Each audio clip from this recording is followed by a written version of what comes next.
mortgage lender that will do it on bank statements, and I qualify, but I'll be in the fours. Is that still worth doing to use that money on another property? Vincent, are you saying 4% interest? Yes. Yes. Well, might be a little over 4, but I already knew the answer, but I just wanted to ask. Bro, I've bought real estate that was 14% interest. It's okay to be in 4%. Let's give Vincent a round of applause. That's a great position to be in, brother. Refinance that property, go and buy something that cash flows. It has to cash flow. This is important for everybody. If it doesn't cash flow, don't buy it. If you can't make money off of it on day one, this is not the market you take gambles on, right? The market's hot. We're at the height. It may continue to be the height, or it may stop tomorrow. Everybody who was buying into crypto at the beginning of the year thought this shit's going to the moon. They didn't realize it hits the atmosphere before it gets out there and comes back down to earth, right? You can't go all in one shot. You gotta follow the fluctuations. Real estate has been too hot for too long. It will crash. But that being said, we are still buying real estate right now in this market because it cash flows. It must cash flow. Hence the camera, if you make a vow to always have an exit strategy. Yes. Wrong. 2 exit strategies. Always have 2 exit strategies before you pick up a piece of property. Some people have a third. Fucking awesome, right? I love that. 2 exit strategies minimum. The first is sale. The second's rent. If you don't have those in place, if you cannot survive on renting this thing, do not buy it. If you cannot sale cannot be your only option. And then rent shouldn't be your only option either. You should be able to sell it. Don't buy things that are overpriced just because they make a little bit of money. You should be able to make some money on them selling it tomorrow if you run it into a bad situation. Answer can if that makes sense. Excellent. Other questions? Want to open up to other questions before we jump into today's speaker? All right. So I'm sorry. Go ahead. Whoever. No problem. You sure, Melissa? You're up next. Absolutely. Go ahead. All right. We'll let Melissa go because I'll have my time later. We'll be okay. So Melissa, go ahead. You got it. You got the floor. Hi guys. I'm here with Scott Buontempo. Hey Scott. Scott's in our mentorship. Let's give him a round of applause. So we have been working with mailers through Print Genie, and we are not getting the return on investment. I know we chatted last week, Gualter, and you said to bring this up, and I have some samples here of all these cards that keep coming back, and we've got so many that come back and say vacant or undeliverable, or they can't forward. So we've been getting these cards back. You see, this is just a sample of one. And we're just tossing them in the trash. I know. We're like, we don't know what to do. This is another one where this is another card just to show you an example, where it shows the picture of their house. This is one. So we've got different cards to promote. We're cash buyers, investors, another card to promote our brokerage team. And then also we get the letters out too. But we need guidance because we are just wasting so much time and money. But I know there's a light at the end of the tunnel. Let's give Elizabeth Baker a round of applause. She's a broker, she's an investor, and she's also got a team of agents that she's helping inspire to take on the skills of finding listings. So we all want agents who know how to find listings, right? As a buyer, by the way, hands to the camera if you're a buyer, you buy real estate. Hey, Gualter, is it okay if I just add on to that? Because it's very similar to what I'm dealing with as well, right? So ultimately, we're all here, right, to try to grow that marketing organically as possible, right? At the same time, we have to actively close deals. But on the back end, I need to build a system that is generating on its own. So how much of that time, can you fluctuate between those two is ultimately the learning curve that I'm going through now. So what is okay? What is enough? I'm not even sure if Gualter or anyone in here has that answer. I guess it just may be something that I have you're comfortable with mindset wise, but that's where I'm at as well. Go ahead, Yeah, David. I have that answer. You don't go it alone. Don't go it alone. Woo. What I did, I tried to go it alone, and I just teamed up with somebody else. I'm going on 3 seller appointments a week now, and I have somebody that wants to manage the VA. So all I do is go on seller appointments, and that's all I want to do. And then now I can work in my software business, billing out for 120 an hour, and just go on seller appointments, and I'm good. So it works out for me. So I would just say, like, find that, pair up with somebody. There's so many people in this group that you can pair up with, and you could, share and grow together. And I think you'll just grow faster that way. Let's give Damien a round of applause. I do. I love that. Awesome. Thank you, Damien, man. So I actually said that in my book, Get the Deal. The first chapter starts off with, there are 2 things that we have to worry about in life. 2 things you only ever 2 things you're thinking about: time or money. That's it. If you had more time, then your complaint is that you don't have enough money. And by the way, anybody who's complaining about not having enough time, it's because you're in too much of a money situation or you're doing things wrong. This is how the wealthy think anyway. And if you have too much money, you're ready to spend time or spend money to get more of what you're looking for, which is more time back. Does that make sense? Too much money or too much time. We only ever have a surplus of both. And if you feel that you don't have enough money and you don't have enough time, you are fucking up. You are doing something extremely wrong. Hands again, if that makes sense. If you've ever made that mistake before, if you ever fucked up. Yes, we've all done it. So we want to dial back and get one back first. So systems are for scale for time. You do systems for time, and then you do actual process work to get money. So you have systems to get your time back, and then you have work to get your money in. The work doesn't always have to be done by you. The best way to scale your business quickly to get your ROI back on marketing money is to have a knowledgeable person who's doing all of the systems in that scale side. And then you have to have somebody who's great at the sales side. Wholesaling is 2 factors. One, it is information, knowledge, systems. And the other one is sales and conversion.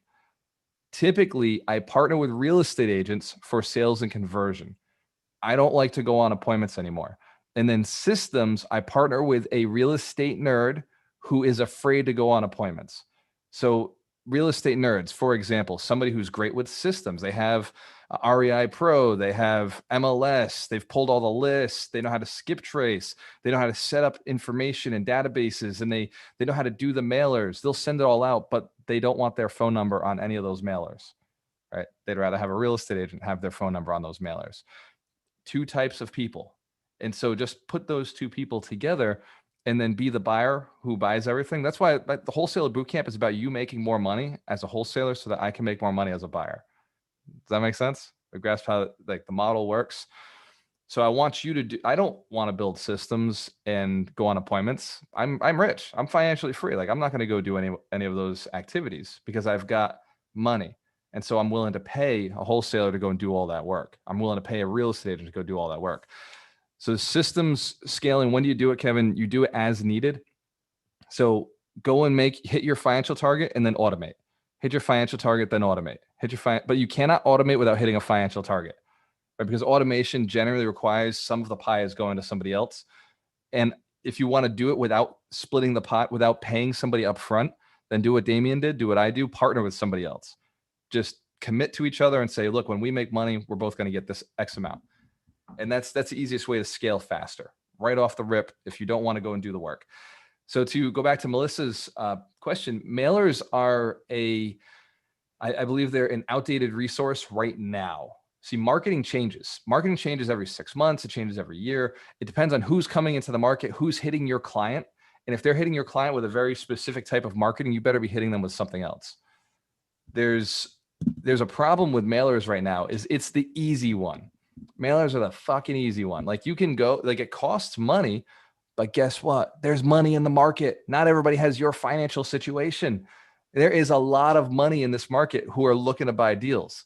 So for them to just go and buy a list, buy mailers, send, and then get leads, they're doing that. They're going to be able to outspend you. And I've got friends who spend $100,000 a month. I have friends who spend $40,000, $50,000 a month. You can't compete with them. Does that make sense? Mm-hmm. They're mailing more often. They're mailing better quality mailers. They're mailing. And they're mailing. And so they're going to beat you. So don't compete where the money is. Compete where there isn't a relationship being built. Compete in a different arena. This is why cold calling makes a lot of sense, because now you're you're having a conversation with somebody. You're in their home. The other one is door knocking. Door knocking has never gone out of style. The reason people don't door knock is they made too much money door knocking. Personal experience. I door knocked for 2 weeks. I took 3 listings. I never door knocked again. Because after I made my money, I said, well, that was a lot of work. I don't want to keep doing this part of my business, but I made the money, right? That made me $15,000. It made me $25,000 because I picked up 2 buyers from the listings that I'd had. And Cam, if you recognize there's a compound effect, and the lead gen stuff that we do up front, we tend to stop doing after we've made some money. It's, human nature. You find an easier way to make money and you keep going down the easier path. So there'll always be an opening at door knocking. Man, nobody door knocks expired listings. If you're a real estate agent and you're not door knocking expired listings, like that's why you're broke right now. Like that's why you're not making money, because you're not going to somebody who's already proven that they want to sell their house. And wholesalers, door knocking expired listings makes money right now, because at the time they listed their property, maybe it was overpriced. Maybe they're being a pain in the butt. Maybe it was COVID that was stopping it. But right now, all of those things have changed. The market price has gone higher. Maybe they will accept your investor offer.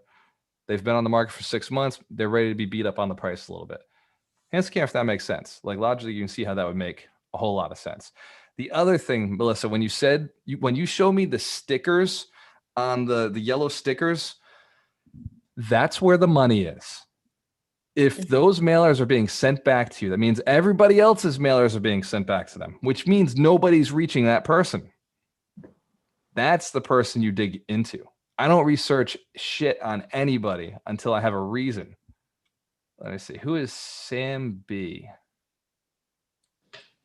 Sam B asking for no swearing. Yeah, I swear. Sorry. That is just a part of this community. Hands to camera if it's all right if I throw the F word out there a couple times. I love each and every one of you. Appreciate you guys. So if you want to be... No PG here. Tom's in New York. He's like, shit, like I hear that every day.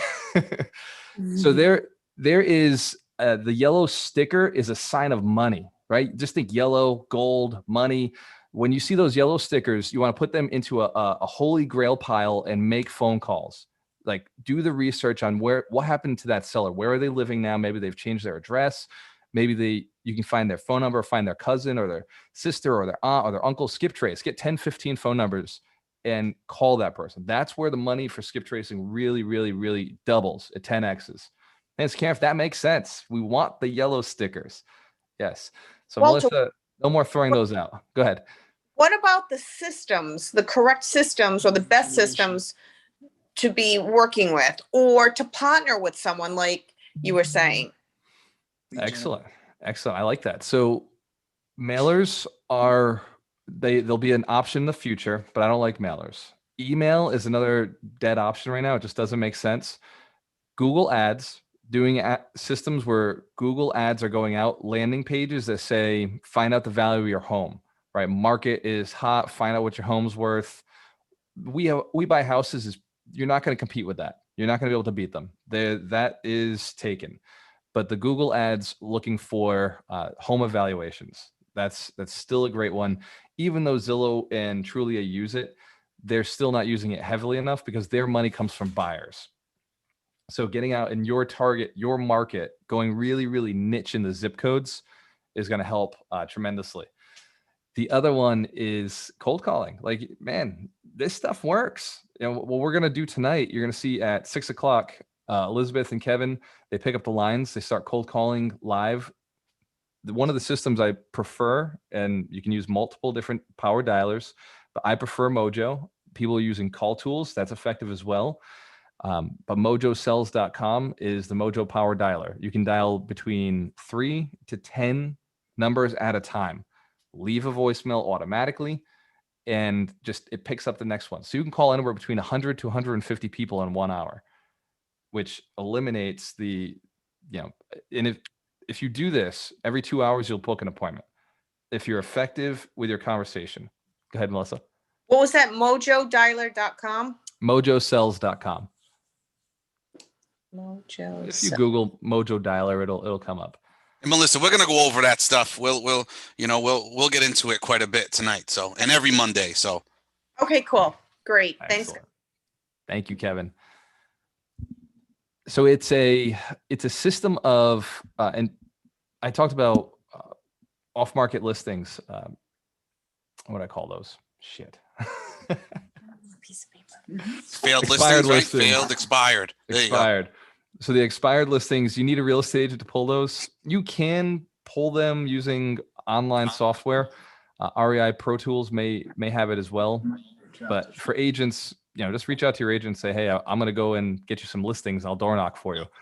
Right? Like send me the hot sheets. Most agents are babies. Most agents are not going to go out on appointments and door knock unless they've been called and asked there. Hence the camp. If you recognize a lot of agents are soft. Yes, it's true. Creates opportunity for us, right? I became a millionaire not because real estate agents were great, because I just had to be a little greater than the other real estate agents in the community. I just had to be a little faster than the other wholesalers, just a little faster than the other investors. And I had to have a little bit more guts to pick things up when other people were afraid to pick them up. You're going to have to do just a little bit more than everybody else. Not a lot more. Like the difference between success and mediocrity is just a little bit more than everybody else. Hence, Cam, if you can do just a little bit more, just a little bit better. Yes, the right actions. So systems-wise, Melissa, you don't need much. You're really just going to want to get Mojo Dialer. As far as skip tracing, we have a person who skip traces for us. What do they charge now? Is it 4 or 5 cents per phone number, per address? Yeah, so, roughly. It's roughly in those ranges, and we've switched a little bit. I believe he kind of switched with someone else, but it's a roughly there, rough estimate. And then the most you'll pay is around 12 cents. Right. That's what the market demands anyway. So that's if you find it, go out. We negotiated with somebody a while back. Dorina, by the way, let's give Dorina a round of applause. Negotiated with somebody to get us a good price. And like Kevin said, it's bounced around a little bit. And I think Elizabeth is using a different system. Are you still using this, Elizabeth? I think they're really providing. I'm paying a little bit more, but it's on demand, so I'm okay with that. I get my list back in like 5 minutes. And I have a desktop where I can put in an owner's contact information and get a deeper skip trace on it. So it's in the house basically for me. Elizabeth, you are crushing it. Let's give Elizabeth a round of applause for being so smart. She said, I ain't got the time to wait a day or two for those numbers to come back to me. I got to make phone calls right now. I just found out about this person. Let's go. Let's get it done. Excellent. So for that question, Melissa, do you have follow-up questions? Is there anything detail-wise that we could help you to take action today? So you're saying the Mojo Dialer, the skip trace. So you have a contact that we could work with, and that was PropStream? No. The other one I got is PropStream, something that we should look. Zarina, where is that? That's on Alchemist University? I can set them up with that as well. That's not a problem. I use him pretty extensively, so that's not a problem at all. And then PropStream is another platform that we use as well. But like I said, Melissa, we'll get into that stuff. Sure. And anytime, any help, I'm sure anyone in here is definitely out to help. So we're here. Thank you. And I would say the people in the room, Elizabeth Miller and Kevin Pereira, donate the most time to helping wholesalers get started. So let's give Elizabeth Miller and Kevin Pereira a big round of applause for all the work they do, all the questions they answer, all the help and the giving back and setting people up. It's a huge, huge value. Dorina, is there anything I forgot? 100 Millionaire Summit, right? Right. Yeah, Just okay. So as you know, I'm on a mission to build 100 millionaires who are inspired to build 100 millionaires. If you want to meet our millionaires and you want to learn how to become a millionaire, how to level up your game and double your net worth, double your income every single year, come to our 100 Millionaire Summit in Orlando. Orlando is the only place that made sense for us to do this event, and it's also affordable to get there. And this is the people that will be showing up. You're getting 8 millionaires on stage. So each one of us has built our money through real estate, stocks, and crypto. And we're teaching you the mindset shifts, what's necessary to get to the next level. It's 3 days at the Florida Hotel, which is, by the way, a really cool hotel. Let's give Dorina a round of applause for booking it. She did amazing.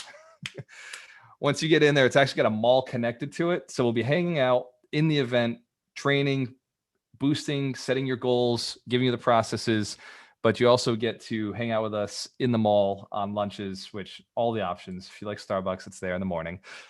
The 100 Millionaires Summit, we do it annually. It's a reset financially. So it's you reset your brain financially, so next year you can double your income. Every year you go and just get the little stimulus, a little booster shot. Go back, increase your income. So if you're making 100,000 right now, you go in there to make a $250,000. If you're making a $250,000, you go in there to make a $500,000. If you're making a $500,000, you go in there to make $1 million. Hands to the camera if you know if you go in there and you're making 50, you're going there to make 100. It's pretty obvious, right? Like, don't try to jump past what other people have proven to be successful. If it takes you 2 years to get to your financial goal or 3 years to get to your financial goal, is that okay? Yeah. Is that realistic to say, look, I'm just going to double? Yes. There's a system and a process to do it. So the 100 Millionaire Summit, you go to ibuildmillionaires.com/summit. Register now. This is happening in October. So you want to book your seat, register now. We only have a limited amount of seats there. We only reserved 100 spots at the hotel. So make sure that you register now. I know we've got 25 spots already filled up. So we're running out of space. Most people will register in the last 3 weeks, which means there will be a section of people who are not able to get into the event. I am saying it now, so the people who take action now know about it.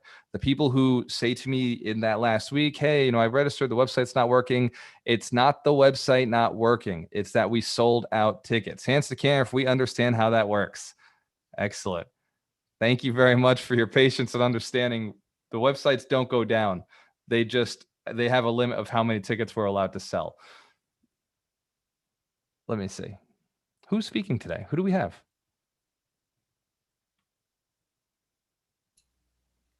Christopher. Is he still here, Chris? I'm here. There you are. All right. Yeah, I'm pleased to introduce Chris. I know him from the local Boston meetups when we did that in person. I guess now with COVID, we stopped for a little bit, but it's very exciting to meet local investors, especially developers who know what they're doing.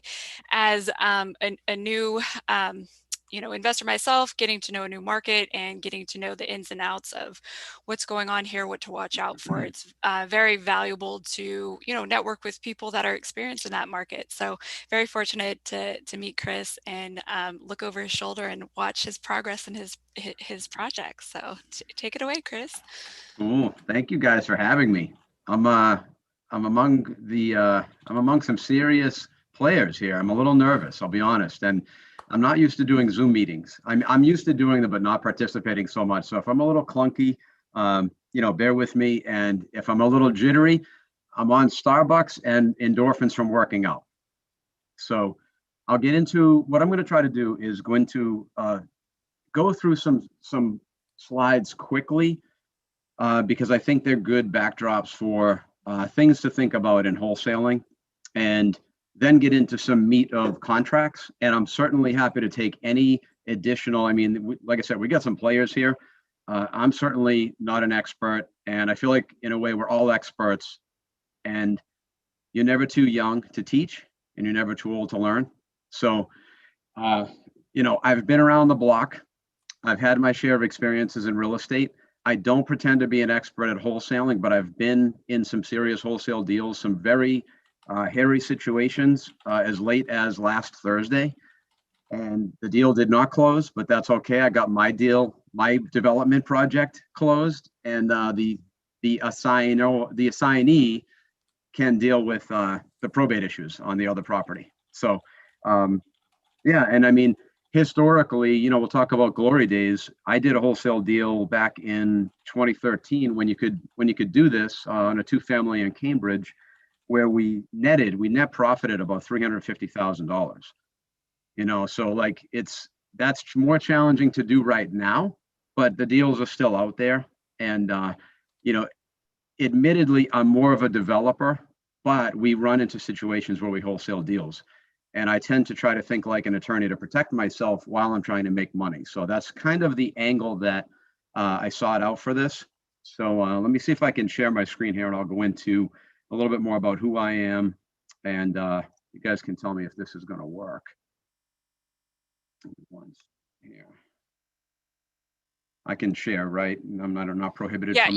you're a co-host, so you should be able to share the screen. Okay. Okay, let's see if this will work. Can you guys see that? It's popping up. Okay. There we go. All right, let me see if I can get it so that it just goes full screen. Full screen now? We got your notes now. Oh, The way geez. it was before was full screen for us. Perfect. I knew that, just testing you. I kind of figured Nice this would though. be- Yeah, well, hey, you know what? Like I said, get a little screen sharing, okay. All right.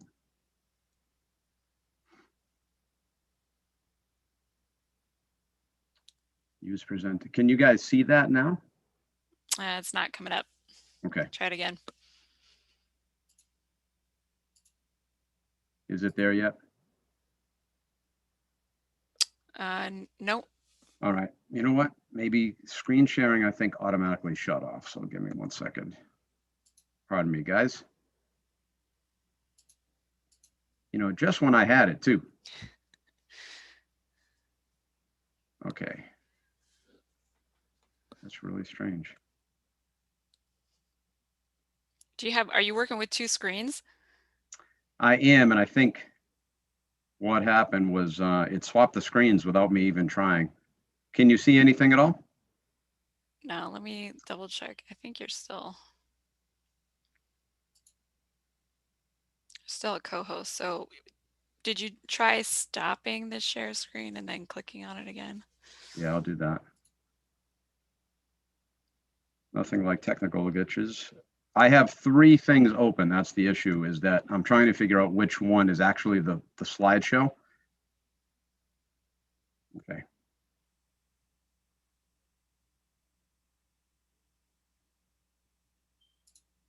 Well, stop it.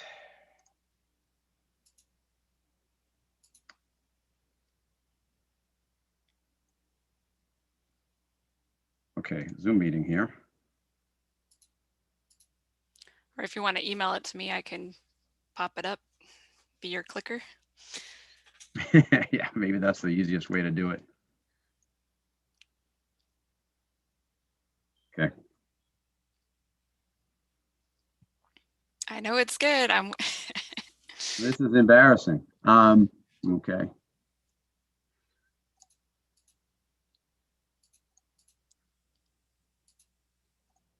All right. See if that'll work. Thank you for bearing with me, guys. Pretty good at wholesaling sometimes. Apparently, Zoom's not my thing. We've all been through this before. Don't worry about it.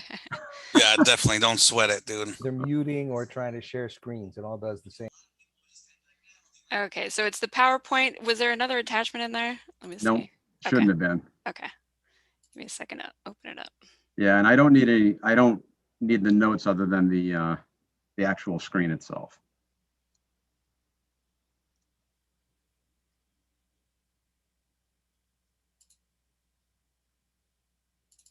Okay.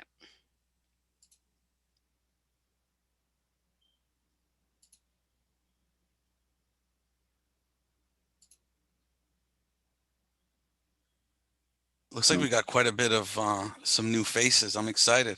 I like it.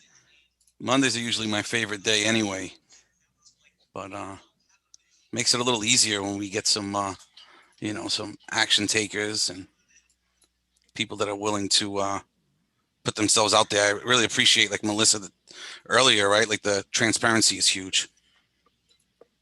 There it is. All right. There you go. Thank you, Elizabeth. All right. Okay, that's as big as it'll let me do it, but All right, that's cool. because it's Zoom, yeah. All right. So who am I? I'm daddy. I'm baby. Well, I'm daddy to my kids, Mackenzie and Maddox. I'm baby to my wife, Alyssa.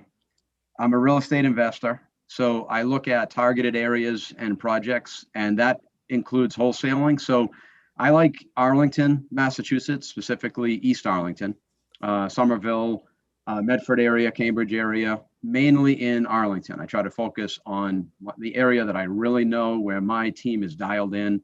And if I walk through a typical 2-family in Arlington blindfolded, I can tell you exactly where things are going to go. So I like having that expertise. I consider myself loosely a visionary and a project manager. Essentially, I'm a licensed contractor in the state of Massachusetts. I'm a licensed real estate agent, non-practicing. I've been an appraiser, been a lot of things in my life, but I'm mostly a project manager. And my partner describes me as somebody who finds money and picks up money where they would otherwise step over it. And I recently got enough rebate money and refund money that I was able to convert to cash and give each of my partners $9,600 in cash in an envelope that they weren't expecting. So that was pretty cool. So it's little things like that. It's big things like making sure that we have a half bath on the living floor when I was almost outvoted. Then we almost didn't get that. You know, little and big things that people are not catching when they're trying to blaze through a project. I'm also a fitness enthusiast, so I work out a lot, and I certainly could get a lot more sleep, which I'm sure some of you can relate to, and a lot more recovery, but I'm great at the oxidative stress. I'm great at going and being busy and feeling like I'm being productive at least. All right, next slide. Do I have the ability to drive? All right. So most of you know what wholesaling is. So you're acting as the buyer of a property. Pretty basic, right? You negotiate the deal with your seller, whoever that seller is, and you assign your purchase contract to another buyer. Plain and simple, right? Yeah, sure it is. That's why I have gray hair, so I keep my hair short. So this is you at the beginning of a wholesale deal. Jerry Maguire, show me the money, baby. You know, and you know, by the end of it, you could end up being that guy sitting at his desk there, you know, just wondering when the coffee's going to kick in. The cool thing about wholesaling is that it's a real business. People make full-scale, big businesses out of wholesaling, and some people make a lot of money.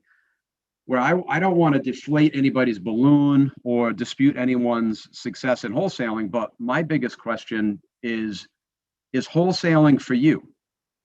You can do it. If you can do it well, you know, you can really be successful and, like I said, generate a business out of it. And you can do it well if you have the expertise. And you need to have expertise on the front end of the deal, the middle of the deal, and the back end of the deal.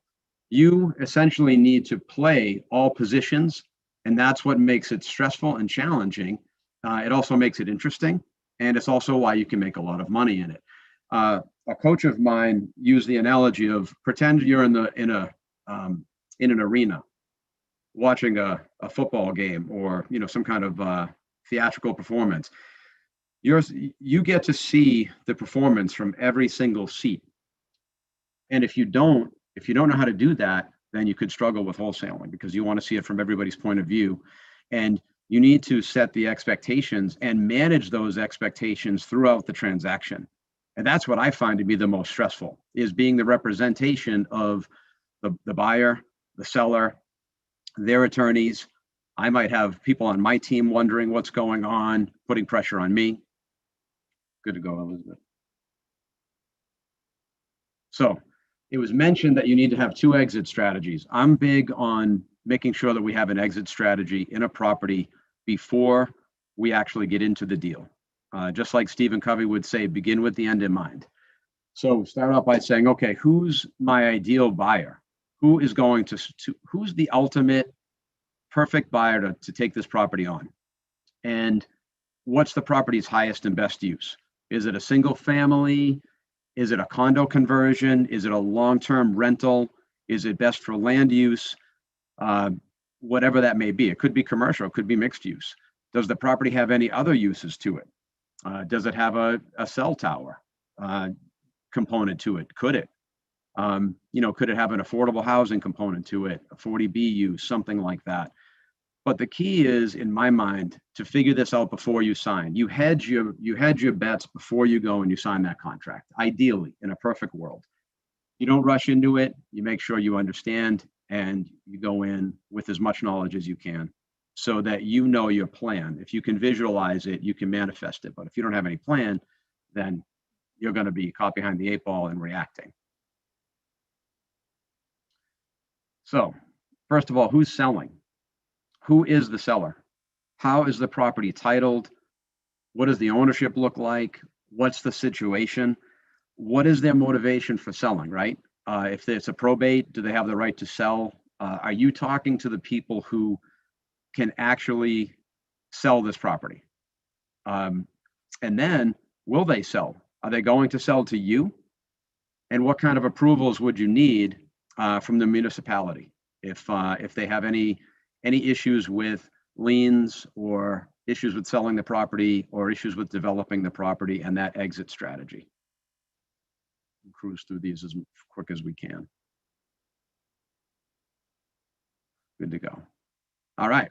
So single family, you want to know your buyer profile. You want to know your market conditions. Will it qualify for conventional or FHA financing, VA financing? Is it ready for the market now, or does it need work? How much work does it need? What's that going to cost? How long is it going to take? And what does that mean for your buyer pool? You guys probably know a lot of this stuff, but it's the backdrop for what you want to put into these contracts.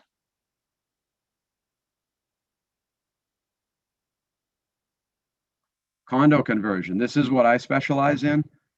Local market conditions. So it sounds great to think that you have a condo conversion on your hands, but do people actually buy condos in this town? Do they buy condos in this area? Arlington has East Arlington and the Heights. You can get a lot more money for a condo in East Arlington than you can in the Heights. Completely different buyers sometimes. Not in this market as much, but it used to be completely different buyers in the same town, right up the road from each other. What are the local guidelines and regulations? Somerville crushed development when they went into the whole removal permit, you know, the restrictions on the development I'm drawing a blank on what they called it, but the restrictions on people selling and the how they implemented guidelines and requirements for how you had to treat your tenants and how you had to pay them before you sold the property, offering the property for sale to the city, offering it for sale to the tenants. I mean, that can really change the dynamic of whether or not somebody can actually buy the property from you. What needs to be done to the property? Does it have a great floor plan now? Does it need to be completely gutted? I mean, I've done projects where I've gutted almost everything we've done. We've lifted houses. I mean, we've done tear downs to rebuild 2 townhouses. So that'll, yes, correct. That will translate into who are the end buyers for your project. You know, it's going to be some kind of developer, and you're going to need to find somebody, and how bold do they need to be? And then investment in long-term holds. I mean, what kind of expenses does this property carry with it? What's the cap rate and the cash flow if you were to sell it to another investor? What are the local market conditions? What's the neighborhood like? What kind of renters are in here? I mean, I bought a house and I found out that there was a shooting a few blocks away, like 2 weeks before we put it under agreement. I was like, all right, that's great. Wish I had known that before I signed and put the money up. And does the property need work? You know, does it need work to be more rentable or marketable? And who are the local players for this kind of property? You want to have all this information, and ideally you want to have those people set up before you actually put it under agreement, if you can. All right, contracts. So how do we protect ourselves and while we make some money? So the first thing that I see is, what's your story? Who are you? And who are these people that you're bringing through their property? And why? So when I say who are you, what is your name? What is your title? What is your company? What do you do? How are you representing yourself to the sellers of the property? Because that's important. Are you going in and being completely honest and upfront? I mean, wholesaling can be stressful because you're representing yourself as the end buyer. And a lot of these sellers are expecting you to be the end buyer. And they're going to talk to you as if you're the end buyer. And probably the most stressful component of my negotiations with sellers is acting as if I'm the end buyer. And I am the end buyer on paper, but if I'm going to wholesale the property, especially knowing that I'm going to wholesale the property, it's a delicate balance between maintaining that integrity with the seller and fulfilling my obligations, and and then obviously having the expectations on the other end. One thing that I like to do is, when I'm behind the scenes working with black and white attorneys, other buyers that might be taking over the property, I'll use the word contract. When I'm dealing with the seller, it's an agreement. So when I'm in the house, when I'm on the phone, when I'm texting the seller, it's an agreement. We have an agreement. It's a much softer way to talk about the fact that you have something in writing.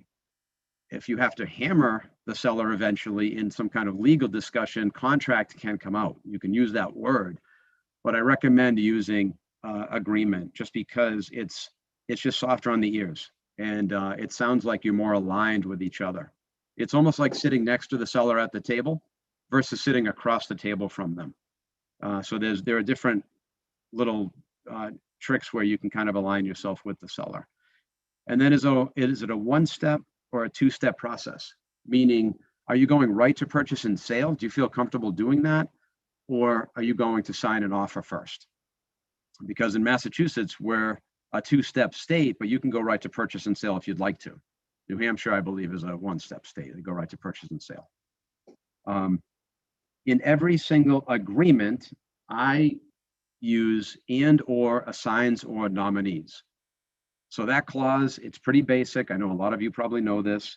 And but with that clause in my purchase and sale agreements, even in my offers, it enables me to assign that contract or agreement, depending on who you're talking to and when, to another buyer. And that I don't know if I've seen an attorney who's had a problem with that kind of language yet. And now that I said that, I probably will. But and or assigns. I got a quick question, if you don't mind. Sure. I always use the and or assigns. What's an example of the nominee portion to that? Are you talking about maybe an LLC and then you're changing, or maybe it's a trust and you're changing the beneficiary? What's an example for that nominee?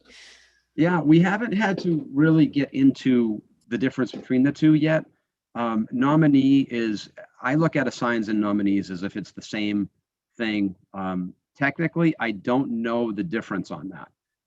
But nominee, I believe, like, you can assign it to anybody you want. Nominee, I almost envisioned as if I was going to essentially assign it to myself under a different name, but don't hold me to that because we haven't had to get that technical yet. Great question. And if anyone knows the answer, feel free to chime in on that.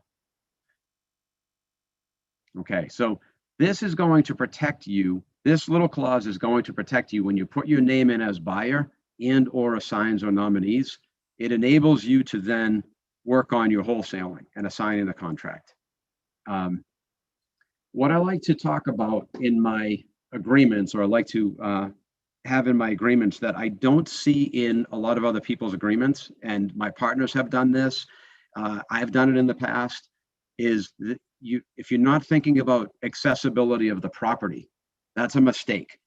Because if you overlook that and all of a sudden you want to have 10 walkthroughs with people to show other buyers, you might even be looking to do the deal yourself.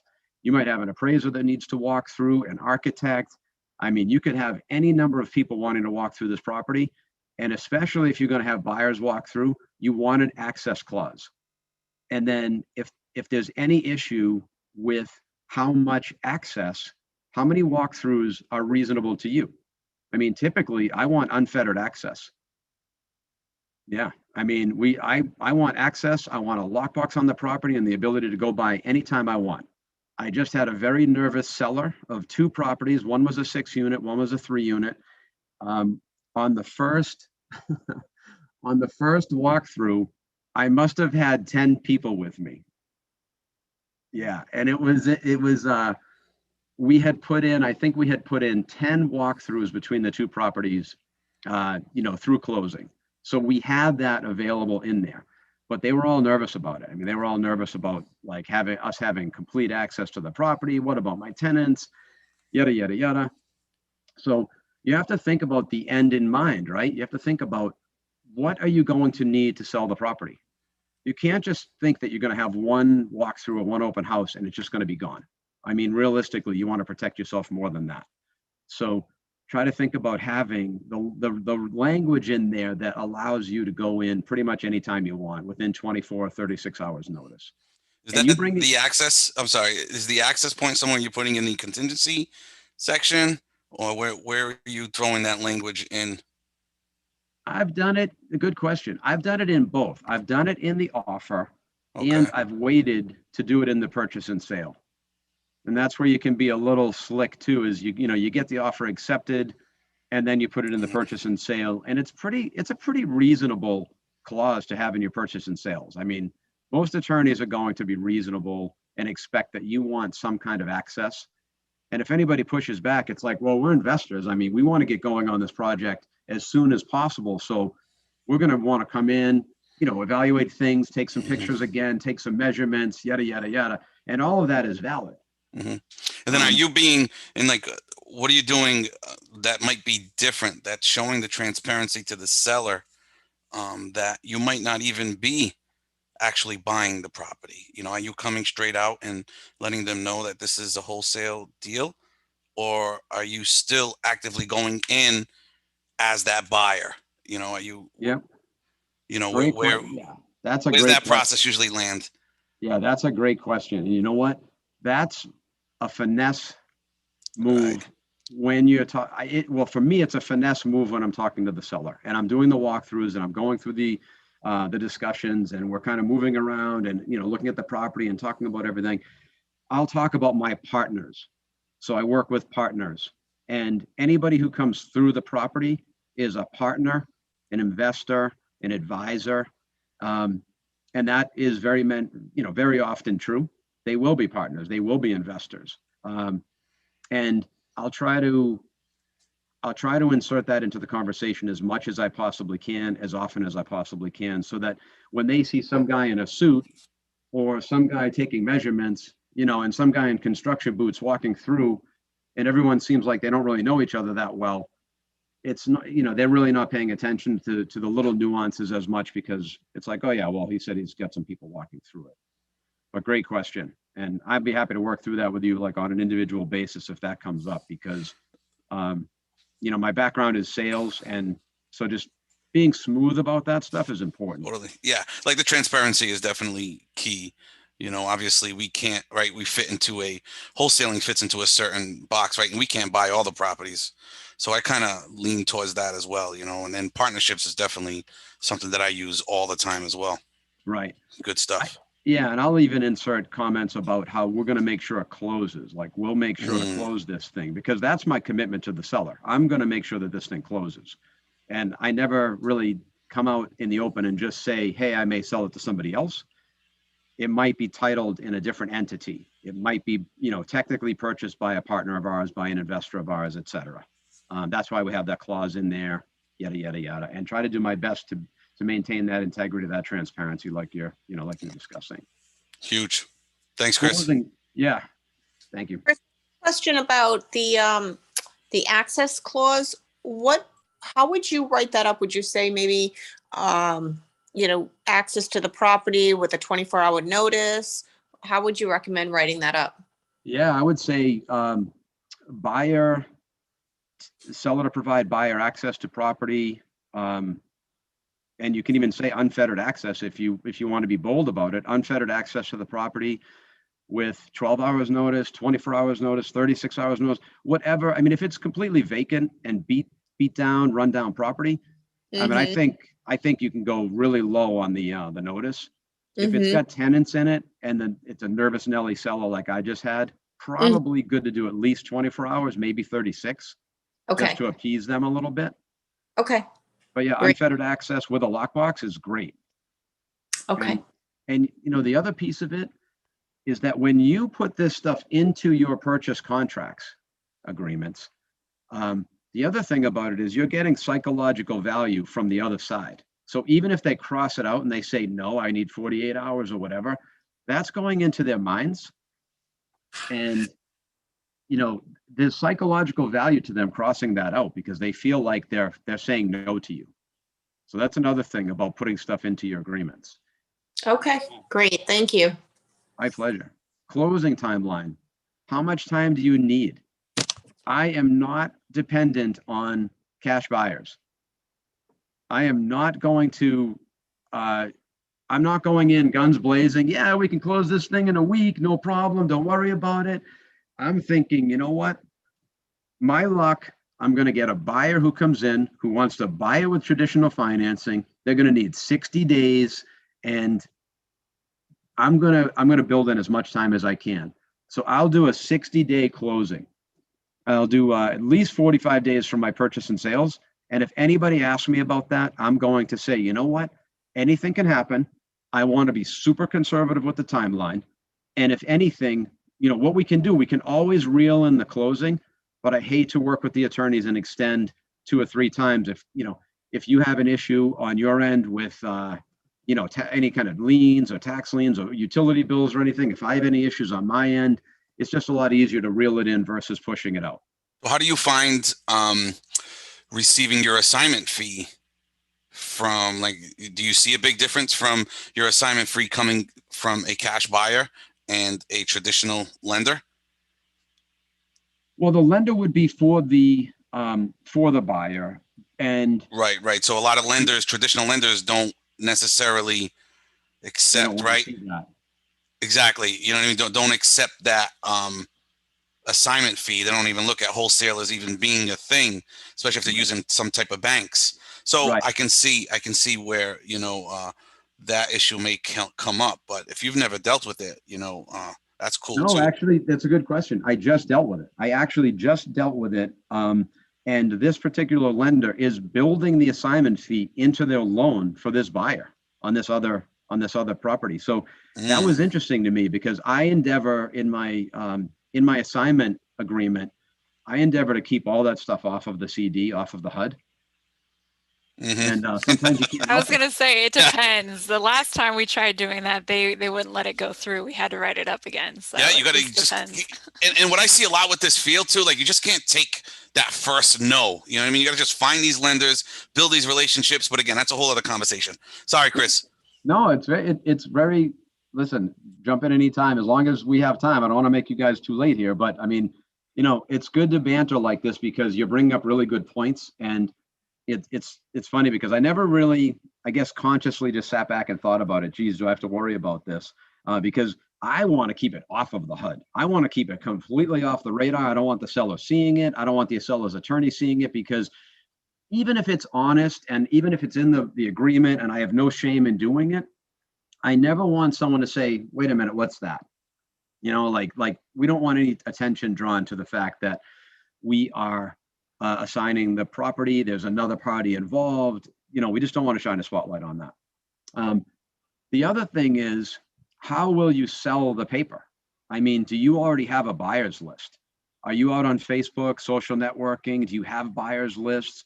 Do you already know who the players are in that town? Are you researching who did the last project or the local projects to see, okay, these 5 players seem to be doing all the projects in town. They're pulling all the permits and finding out who they work with or finding out their direct contact information. You know, how are you set up to do that?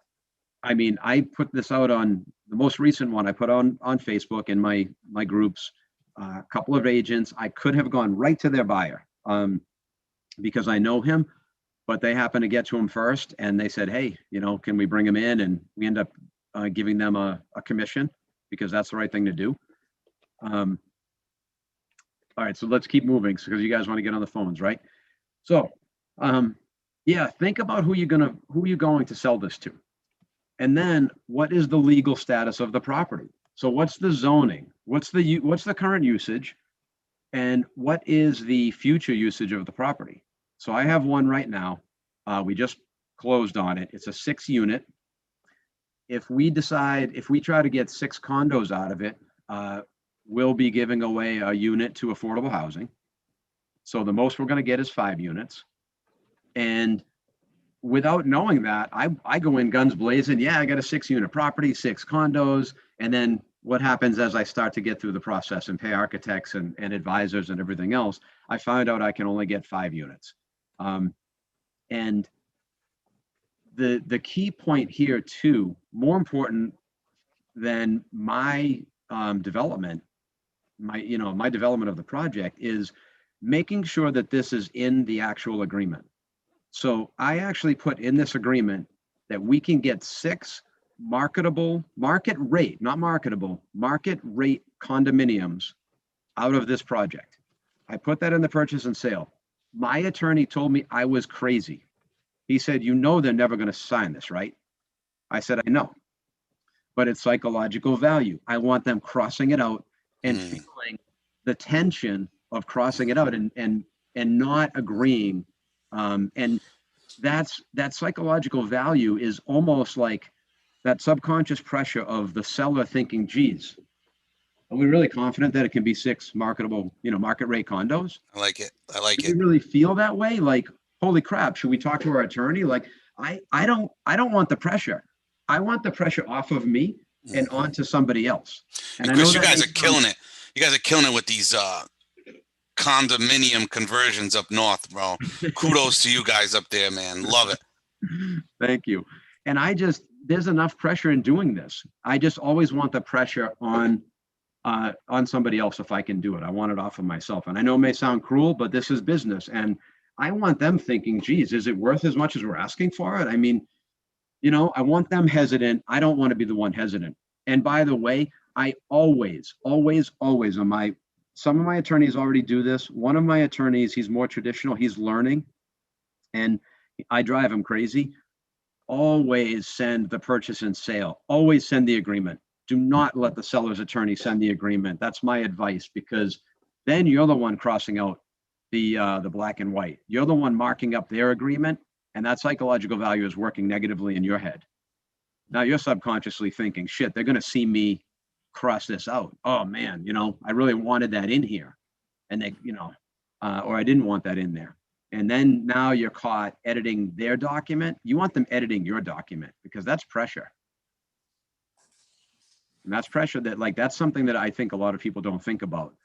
It's just a sales thing that I just feel is works to your advantage. So then, is it in a FEMA flood zone? Yeah, I know. Everyone's, a lot of people are probably like, what's he talking about? Flood zone. Like, when you look around East Arlington, there are some really, really kick-ass neighborhoods that are in flood zones. And I saved $75,000 on a 2-family in Arlington recently because I put in, we kind of built it into another clause. I didn't want to, again, shine the light on the FEMA flood zone language. So we put it into another clause that it was not in a FEMA flood zone. The sellers agreed to it. So later on, we were able to go back and negotiate. And I had to bang my head against the wall with the attorney. I made the attorney go to the property and see what kind of shape it was in, the seller's attorney. And I'm sorry, at what point was that? That was at the PNS stage or the offer stage, or? No, I would never put that in the offer. I would always have the PNS signed if I could. Yeah. And that was in the purchase and sale. Okay. So that was in there. That was in another, like a bullet point about zoning, and it's there's a clause in standard PNSs that are it doesn't violate any kind of current zoning or building guidelines, rules and guidelines, regulations, that kind of thing. And the FEMA clause was in there, and we were able to get $75,000 off of $1 million property. So it's just one of those things. I mean, again, you put it in there and it's like, shit, is it in a flood zone? Nobody's checking flood zones, I think, except for me, because I almost got burnt by that. Not in Arlington anyway. I mean, only the people who know. I was gonna say, yeah, there's a few places in Massachusetts I was looking at that, but they're a little bit more obvious places anyway, like East, I don't know, Marshfield or wherever it is. Yeah, I mean, you never think of a place that's kind of inland to be in a flood zone, and it's just one of those things. You don't want to have that kind of thing come back to bite you if it's near a river or a stream or something, and it just happens to have a little bit of the lot in the flood zone like ours. That's another story for another time. If you need any conservation experts, I have a few of them. And then when it comes down to the down payment, so my partner recently put $5,000 into an offer. I asked him, I said, hey, can you write up the offer? Because I'm busy right now. You're really good with the documents and the DocuSign and everything. Can you just get that going? He put down $5,000 with the offer. And I'm like, what are you doing? Like, nobody else is talking to these people. As far as we know, why are we putting down $5,000? I don't care if it's $2 million purchase. We're going to put down $1,000 at the most. And at the purchase and sale, I never want to put more than 1% down if I can possibly help it. And this is another reason why you draft your purchase and sales and you send them preemptively. You put in whatever you want to put in for the purchase and sale. I would not start with more than 1% and let them fight for 5%. Because they're going to come back. If there's a real estate agent involved, if there's a traditional attorney involved, they might want 5%. Well, that would have been $100,000 on a $2 million property that we just bought. I don't want to tie up $100,000, So I'll go in with at the most 1%, and I'll let them negotiate up to 2, 3, 4, 5%. Whatever we need to do. And then I had somebody recently suggest to me that you make it, if they push back, you make it a sliding scale. So it increases as you get closer to closing. I thought that was genius because I don't want to put down $100,000 now. I want to put down 10,000 or whatever. I want to put down 20,000. But maybe, 2 weeks into it, we put another 20 down. 2 weeks into it, we put another 20. Like as we get closer, we get more vested. We become more vested in the property. Haven't had to do that yet, but I thought it was a nice idea that I wanted to share. Final water reading, smoke inspections. Who's handling that? I mean, that's in every single purchase and sale that I have. It's not that we won't help the sellers, but that's in every single purchase and sale that I have. The other question is the smoke certificate necessary? Some of these lenders, especially if it's like a single family renovation, a gut renovation, condo conversion, some of these private lenders, some of these construction lenders we use, they don't need a smoke certificate. They're fine with you they're good. But some of the traditional lenders especially will require it. So we literally just bought the 6-family. Our lender did not require it. The 3-family that the assignee is taking over, his lender is requiring it. So you just have to know how that looks and who's going to do it. And we would have never closed, or we would have never gotten to the point where we could close on the 3 unit if our team didn't go through with the fire department and, do the dance, talk the talk, and help them feel comfortable about the fact that it's going to be gutted. So they required us to have smoke detectors, but they were more lenient because they knew that it was just going to be completely gutted. So you just have to know that and be prepared for that. And, probably first and foremost, but just make sure you have knowledgeable and responsive legal counsel. I can't say enough about the attorneys. I mean, my attorney that I use with my traditional lender, he always wants to wait until the seller sends the seller's attorney sends the purchase and sale over. And I'm like, oh, if I see it come over, I cringe. I feel like the deal's dead because I'm like, oh, I want to be in control of that. Like we just lost leverage. Right there. You just want to keep leverage in a deal, and you want to work with people who know how to keep that leverage in a deal. So, again, I mean, there's probably plenty of opinions on all of this stuff, and I'm happy to share, if anyone has any opinions, thoughts, questions, but that's a big one for me, is just making sure that your legal counsel is like proactive, like on the same page with you, knowledgeable about what you're trying to do. They're comfortable with an A to B, but also an A to B to C transaction, because that's wholesaling. And awesome. And then I guess there's A to C as well, but usually it's A to B to C. And you want them to understand how to talk to the other attorney, the seller's attorney. You want them to know how to handle themselves when they're on phone calls and in those closing meetings and with the lenders, and just the language that they use, the finesse that they use. That's important. It's all, I mean, in every single interaction, somebody's selling somebody else, right? Like right now, I'm selling you on something. And when you dispute what I say, you're selling me on something. And every single interaction is like somebody selling somebody something. So, I you know, think that's one of the benefits about being a wholesaler or doing that outreach with the owners and doing that direct, because you can play that piece. You can be the educator in the process, the leader, the guider. Obviously, you're going to recommend that they get their own attorney if they need help or an assistance. But when you have a motivated seller on the other side, I mean, it might be different if you're working Cambridge and Arlington areas. But I did a wholesale assignment, 4 units in Athol this year, and that was easy peasy smooth. The hardest part of that transaction was getting the back and forth fax done because he was an over the road truck driver. So my next investment is going to be in DocuSign. On Thursday, I was Jerry Maguire. Yeah. And the sellers were Cuba Gooding. Yeah, it was a character building day. And of course, it closed at the very end of the day after making the attorney for the sellers, for the end buyer, pull over on the side of the road, bust open his laptop, and fix an agreement. Yeah, it can be crazy, but we got a 6-unit development deal out of it, and the 3 units going to close. It's a $50,000 wholesale assignment fee, and we're able to pay 2% to the agents. I mean, we're able to pay 23 grand to the agents, and our attorney's fees, and we still make a pretty good wholesale deal to put in the bank. Hey, Chris, I know you brought up a team, right? What does your team consist of? I pretty much have an extension of me in my office that I'm getting going now. I have another. He just stopped like working as a real estate agent, but a real estate agent / broker who's also like a project manager like me. He's more local to the project, so he can do a little bit more of that, like running around. Mm-hmm. And then our GC partner. Cool. And of course our investors. Right. Behind the scenes. What does marketing look like for your team?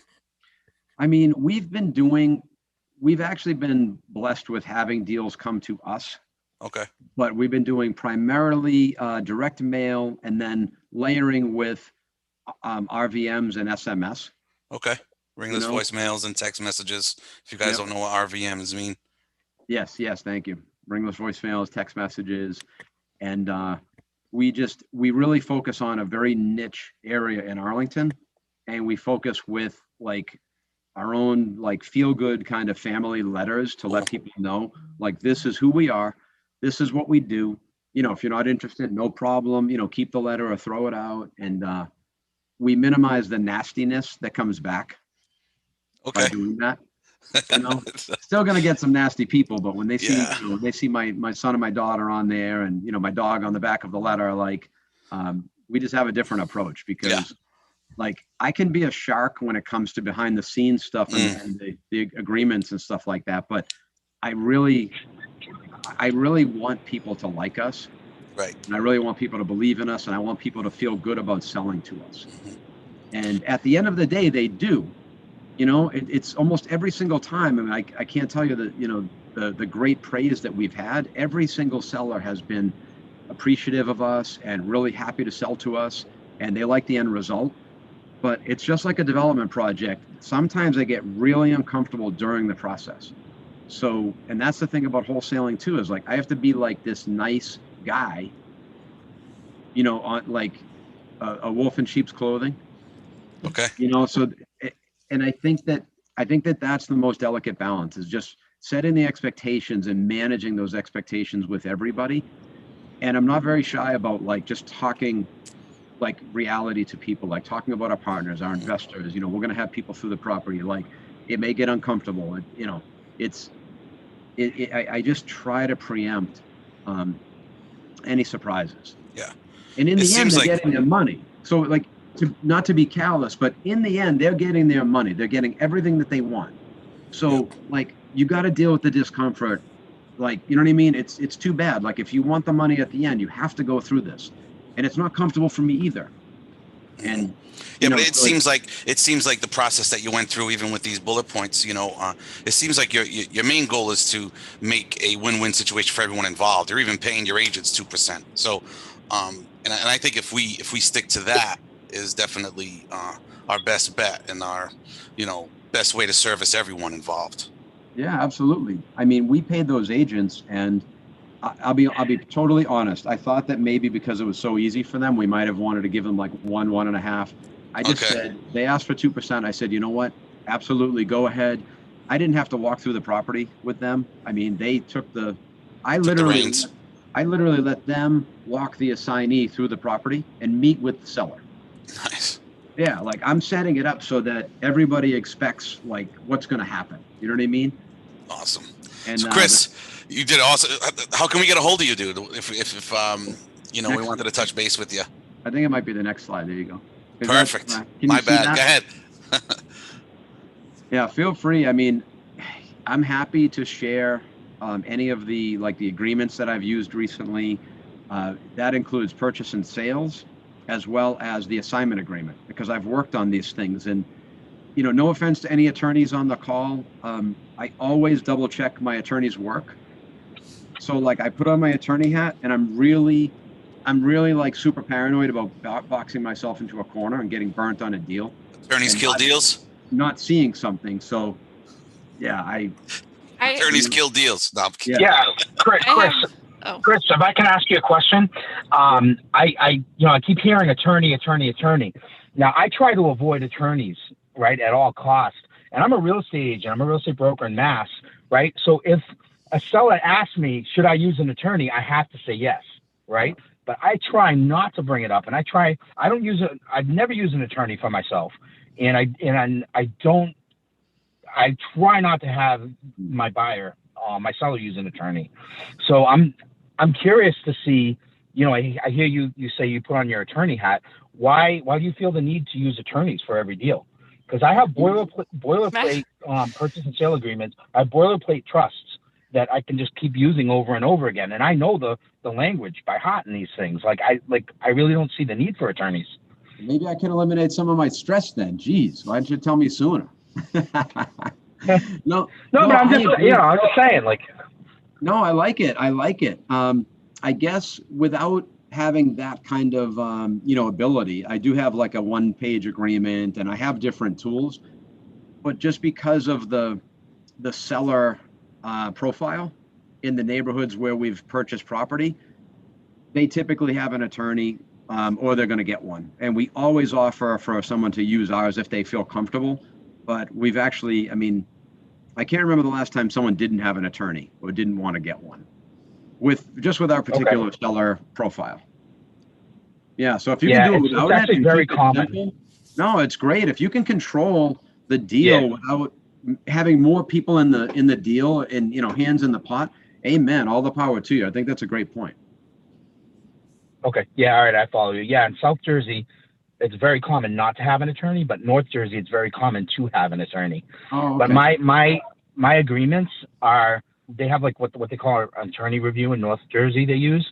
And that's not in my agreements. And sometimes people will ask questions about that, but thank you. Yeah.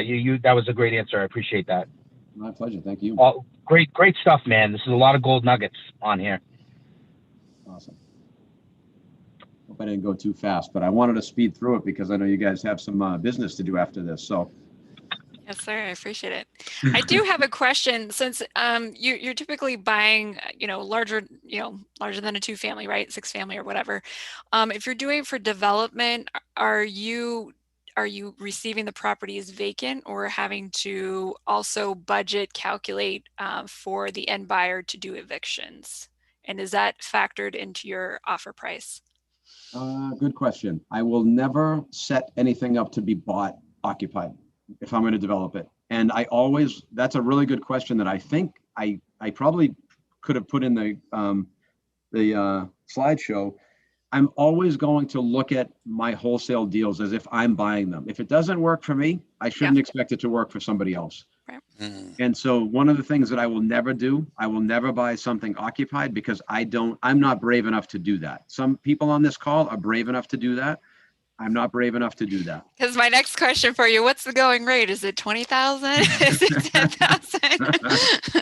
How long? I mean, Yeah. if we could get a property low enough, Yeah. I mean, absolutely. Yeah. You know, it would be something we could consider to buy the tenants out. Absolutely. You know, fortunately, we haven't needed to do that. And these sellers recently, like, they scrambled like crazy to get a Section 8 tenant who was like, you know, who needed housing and all this crazy stuff they had to go through to get it vacant because they were kind of coming up at the end of the leases and month tenant at wills anyway. But and as a wholesaler, I mean, we're going to have those difficult conversations too. And so just remembering, you know, that's the whole cycle, the whole process of it. It's easier to have the property ready to go vacant than, you know, to do it after the fact. right. One of my partners is really, really bold, and he thinks that like we can buy anything and there always will be a buyer at the end of a deal. I'm the opposite. I look at it like we're going to get stuck with it. So if we get stuck with it, like I'm a worst case scenario thinker. You know, I'm getting better at being bolder and more confident, but I'm always like, okay, if the shit hits the fan, I can't sell this to anybody. Can I do this deal? And the other piece of it is, as we discussed with the down payments, right? The earnest money deposits. How much money do I have on the line? If I have $100,000 on the line, that's a lot different than if I have $10,000 on the line. Not that I want to walk away. I don't want to violate the trust, the respect, the relationship. I don't want to lose money and or anything like that. But I'm going to look like, okay, if I have to pull the eject handle for any reason at any point in time, what's my exposure? And that's why I'm always looking at things as if I'm going. And it's easier for me because I'm in the development world. But that's why you have to become an expert, and that's why that's why wholesaling can be very challenging because you need to have those different views in the arena. You need to know what it looks like behind the stage, directly in front of the stage, on right, left. You have to see the vantage points to be able to have those conversations with all the stakeholders involved in a deal. Yeah, absolutely. And I second, like, I know we're in Massachusetts and some people are out of state, but going back to the zoning and knowing what certain specific ordinances are in your town or in the town that the property resides, because those are the rules, those are the things, and they change, just like with you know, Somerville, or you know, if you have to deal with other things that could again affect the end buyer situation where, hey, this isn't marketable for a condo conversion because there's no parking, you know, or whatever else the case is. Yeah. Absolutely. Yeah. Flood zone. I mean, what do you have to do to sell? What's the end? Yeah. What does that look like for condo buyers who are going to buy the basement first? You know, the finished basement in a condo conversion, if it's in a flood zone, like what does that look like? How do you even put a price on that? You don't know what that buyer is going to tolerate in the end. So you got to protect yourself, and you got to protect, you know, the end buyer. So yeah, there are a lot of nuances to it that you can prevent by having your paperwork dialed in. Yeah. So obviously getting educated here, but then also knowing your buyers, because your buyers are going to know those ins and outs a little bit better as you're a new wholesaler getting into it, right? Do those interviews, ask those good questions. And you brought up a lot of good food for thought here for sure. I'm going to be adding some of this stuff to my checklist of how I evaluate deals. Thank you, Chris. My pleasure. My pleasure. I hope. Hey, Chris, I got a question for you. You mentioned earlier you don't like to have your assignment fee on the HUD or the CD. So how often do you do a double close? And if you do you do transactional funding for that, or do you just double close yourself out of pocket? Yeah, my partners have done the double closing and they've just used transactional funding, but we haven't had to do it, which is nice. You know, actually on the wholesale, you know what? I take back what I said initially. The $350,000 profit was a wholesale, not a wholesale. I want to be honest. But yeah, I mean, double close, I know that the going rate seems to be about 1% for an attorney to do that, for a good attorney locally to do that, or, you know, attorney/investor, which isn't too bad. You know, $1 million, you pay 10 grand to have them handle that. That's pretty good. And so on the transaction you did where you say they rolled it into the buyer's mortgage. So what if they, I guess potentially didn't want to go for that? Because ideally, I mean, they're paying interest on the additional 4,000, in the Right. long term. So I guess in that scenario, would you have double closed, or how would you have structured that deal to keep it off of the HUD? Yeah, that was due to the lender. He wanted to, I mean, he's got enough money to pay us. But that's a good question. I guess we'd have to figure out how he wanted to do it. And I mean, I would be more than happy to keep it off, and actually I have that in my assignment agreement that everyone will endeavor to keep the assignment fee off of the HUD. I'd like off the radar kind of thing. But if that was a problem, yeah, I'd have to address that with him and just see how he wanted to do it. But I think we could almost put together any kind of agreement outside of the transaction. Yeah, that I was going to jump in and say that earlier. One of the deals I wholesaled, that's what I did. The lender wasn't too keen on the wholesale fee being on the HUD. And so what I ended up doing is connecting the seller and the buyer directly with a contract, but then did a contract with the seller. And I don't know, I didn't get called on it by anybody, so I'm assuming it was okay. But we drew up a legal contract between the seller and myself that at closing, I would, basically get paid out of his proceeds, the seller's proceeds, instead of out of the buyer. So we basically bumped up the price for the buyer, and basically I got the split. It was just a different way of looking at it. I don't know if that makes sense. No, that's great. And that's a bold move. Like, that's a bold move. You're able to do that because the seller might have had a problem with that, but you finagled it, which is great.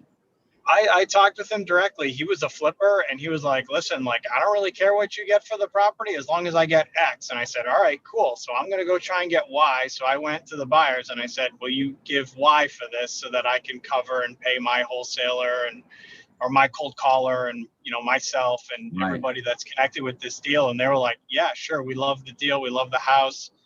And everyone was happy. So it just worked out. It was actually one of the easiest transactions I've done on a duplex. It was great.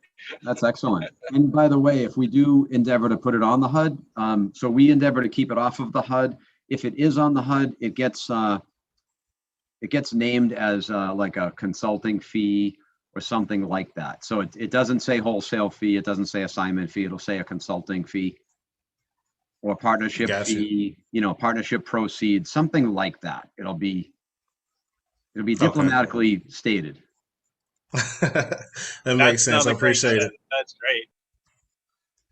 Yeah, thanks to you too, Kim. I appreciate it. Yeah, it was great. Well, Chris, you did a fantastic job. Thank you so much for sharing your wealth of knowledge. And as always, you're welcome back anytime you want to share with this group or check us out or network, whatever you need. Let us know how we can help you too. Thank you very much for having me. Thank you, everybody. Thank you. Round of applause. All right. So what do you got going on, Kev?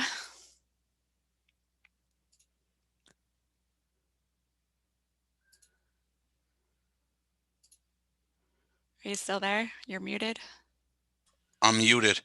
Yeah, we'll just jump right on the phones, right? It's 6:32, right? If you guys got any questions, we'll fire away.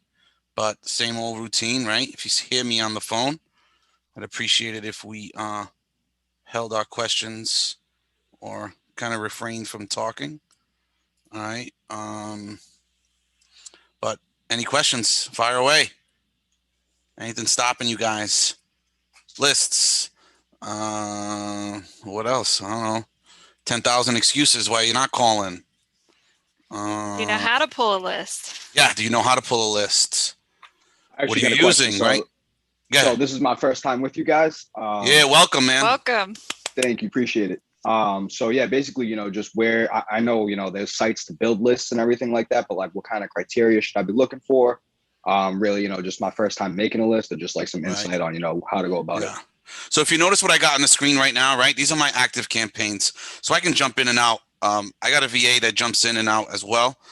So while I'm at the the day job, the day hustle, my VA is kind of combing through these. So these are kind of somewhat niche specific, right? Like I got a probate here, some campaign, New Bedford.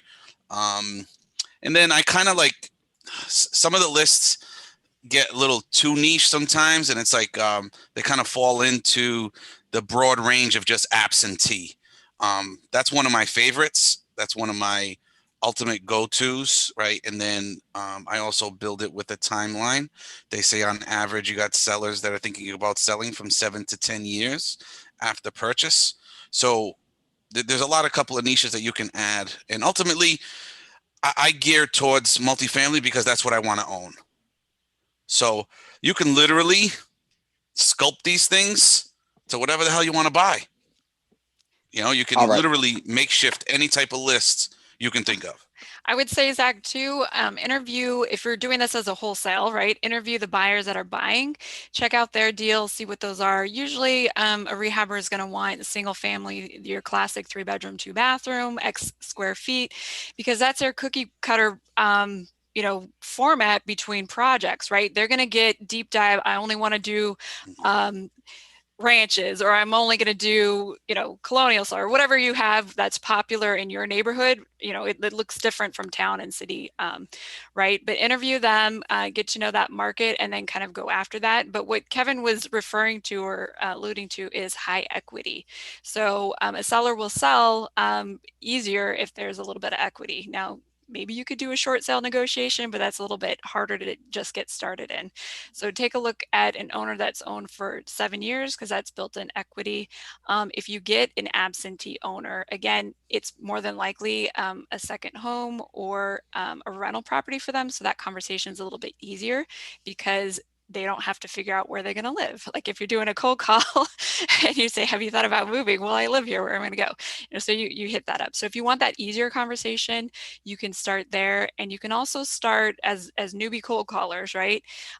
Go to the Craigslist posting, go to the Facebook marketplace that have those for rent advertisements, because you're going to get a phone right away and you're going to get a contact person right away. And so just ask them if they've thought about selling. You already know it's vacant because they're trying to rent that unit. And or if it's not that property, maybe they have something else in their portfolio that they're willing to let go. So you just have different conversations depending on, where you're going after for those lists. All right. Awesome. Great information, guys. Thanks. Yeah. And I think, it's one of the reasons why me and Liz have been able to consistently do these meetings together, right? Because again, I really like how Liz said, interview who you're working with, right? Get to know who you're working with, regardless if it's sellers or buyers. You know what I mean? And on the other hand, I'm going to tell you, I want you to own everything that you're calling.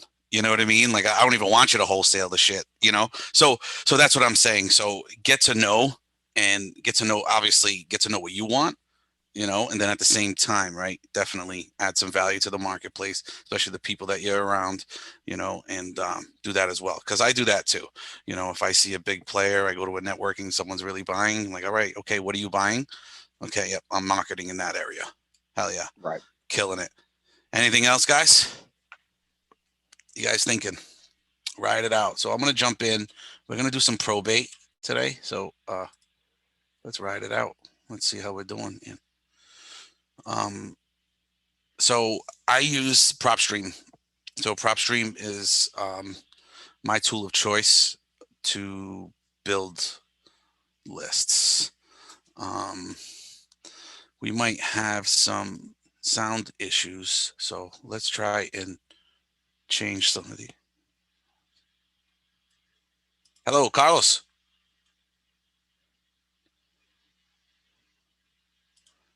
Carlos, you there? Hello.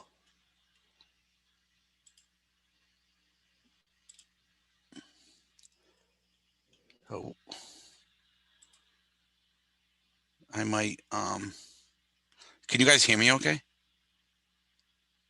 Yeah, everybody's good? Yeah, we can hear you, but I don't yeah, know. Yeah, I didn't. There was nobody on the other side. Yeah, I didn't get a no ringtone. No, nothing. Yeah, no, I didn't.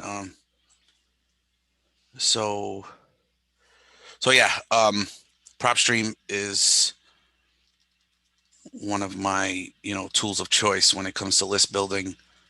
There's a lot of them, again, what suits me is sites that kind of have all in, be all, right? I don't gotta. Joseph. Joseph. Hey, Joseph, my name's Kevin. This is probably a bad time, huh?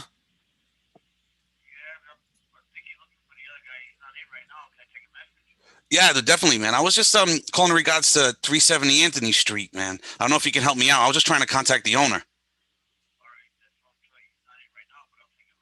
Cool. Yeah, no problem, man. I was just wondering if you'd ever, think about selling, and I was in the area of, looking to buy some property in the future. So, if you could, you can leave my number. Do you have my number down, or would you take it for me? All right, man. I appreciate you, man. My name's Kevin, and my number is 508 617 67 87. Thanks, man. I appreciate your time, brother. All right. Have a good night, man.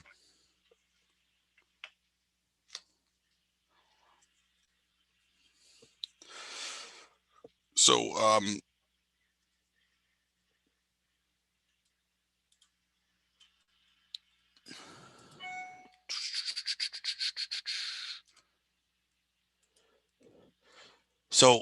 PropStream it is, right? One of my tools. With PropStream, man, you got probate lists, you got please leave your message for 50. You got probate lists, you got cash buyers lists, you have MLS lists, any type of list you can think of, any type of list you hear on anyone else's channel. I'm gonna call it channel, but anyone else's meetings or anyone else's trainings. I'm guessing you guys are in these rooms. These ain't the same first rooms you guys have been in.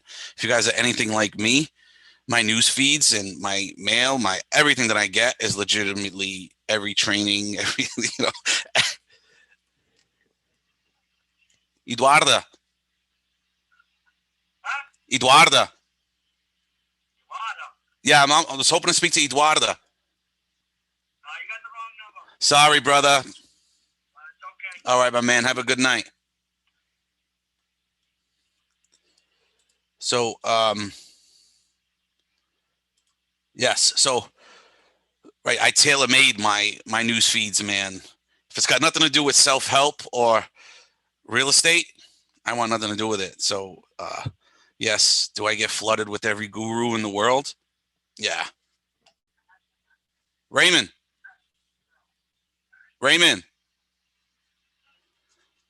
Hey, Ray, you there? Sorry, brother.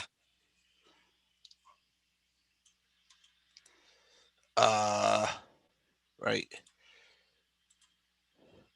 So, any list that you guys hear from anything you can think of, really, PropStream has it.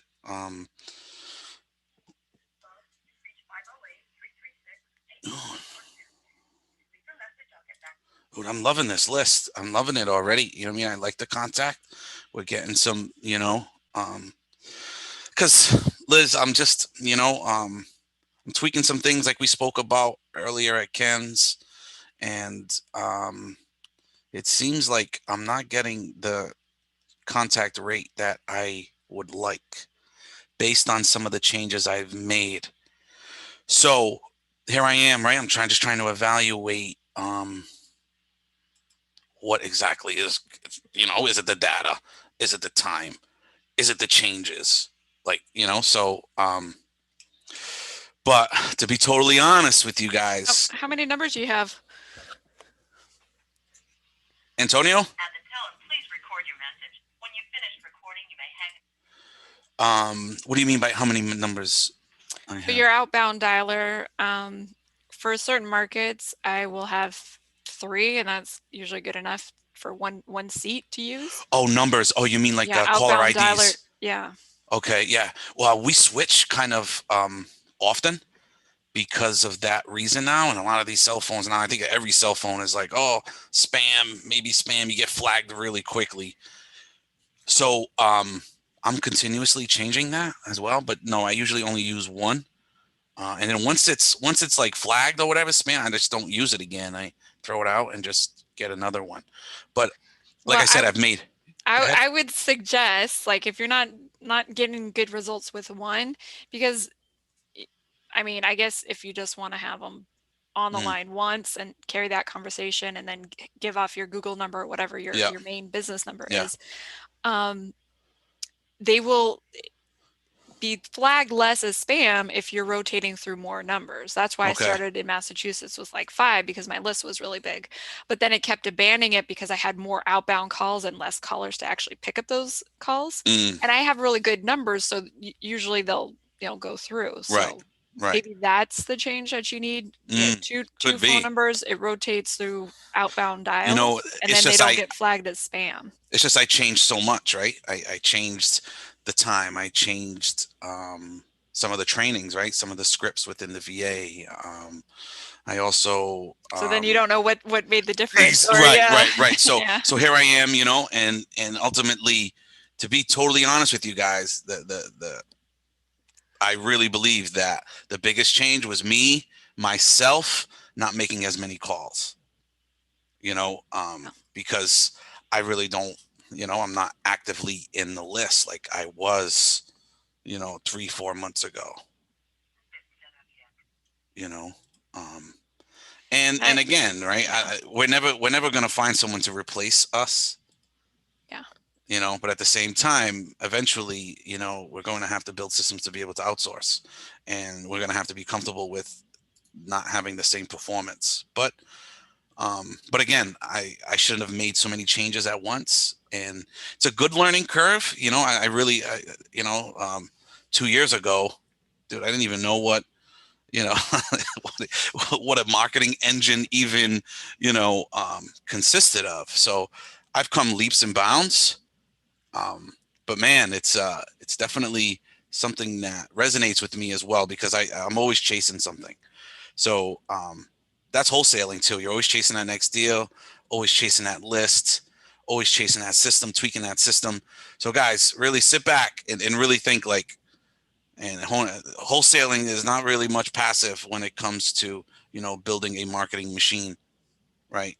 There's a lot of stuff behind the scenes, um, a lot of sacrifice, a lot of commitment. Consistency is key from what, you know, people that I've learned from. You know, I'm very early in the wholesaling game. I'm probably like a little over a year now. So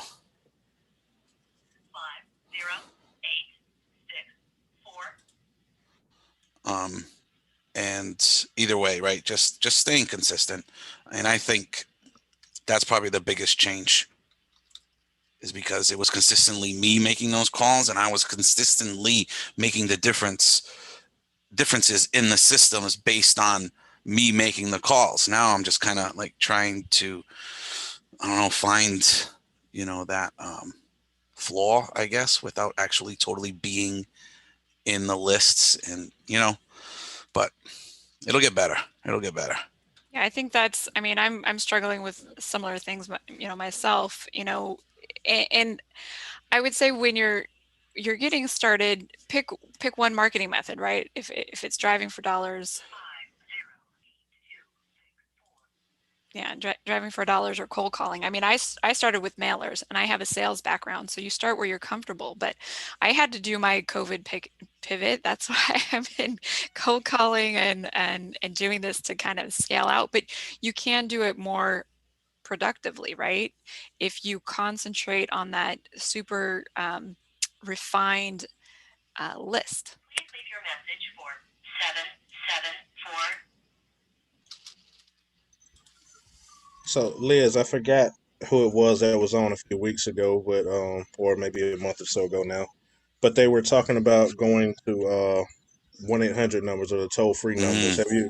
Have you experimented, or either one of you guys for that matter? Have you experimented with that? That was D, right? D. Yeah, Oh, D. it was yeah, the yeah. guy. Was No, it? no, no, I don't No, it think was it a was guy D. before that. Yeah, Yeah, it it was a was guy before before that. D. He was in Washington State. I forget his name, but yeah, I can go back and look at it. He said it because he was doing bigger campaigns with SMS messaging and not, but he knew that the I forget which regulations. It's the do not call list. The laws and rules and regulations on that were changing, and so I did for my Florida list. Rod? Sorry, bud. Sorry to bother you, my man.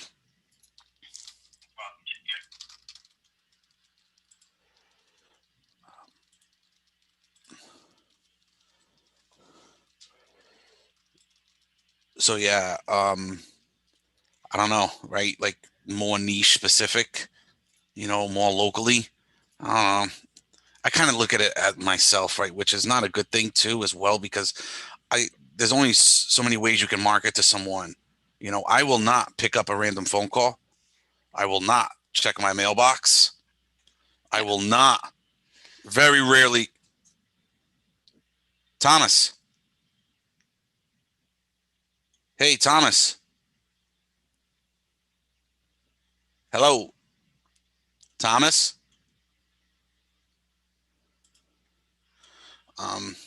Very rarely will I respond to an email, but you can get at me with a text. I will respond to a text. So I kind of which is probably, wrong, but I kind of base my marketing to somewhat of what I would catch my attention, but it's so not a good way to go at it. Cause again, everyone can be marketed to differently. And that's why mailers work. That's why SMS works. That's why everything works. The only thing that doesn't work on getting deals is Netflix and chill. You know what I mean? I'm serious, guys. It's just, yeah, but it's just like what Gualter said, right? It's that time money balance too, right? You can systematize, automatize, or do digital stuff with Google Ads or whatever, and pay a bunch of money. And Drew does a really good job of that. Killer. But on the other side, there are low cost ways, but it's time intensive. And so then you have to have an army of bird dogs or an army of people that are going to post in buy, sell, trade groups or, whatever else, do door knocking for you. Mm-hmm. Yeah, because what did he say? Was it Craigslist? Craigslist is still, even though not as active as it once was, but even Craigslist, man, Well, you get leads and they're inbound. Like I have a post that I did. You just get this eye-catching image, make sure, you get it royalty free, but then the messaging royalty free. I love it. Well, the messaging is just, so you're not, taking your own pictures, but so the messaging is simple. And then you're in these groups and there's no distractions or anything like that. Right. There's no competition. Right. And then it's by chance, it's by case, but you get that inbound lead and that's gold. You don't necessarily, maybe it's the Please city. Leave your message for 774-526-4214.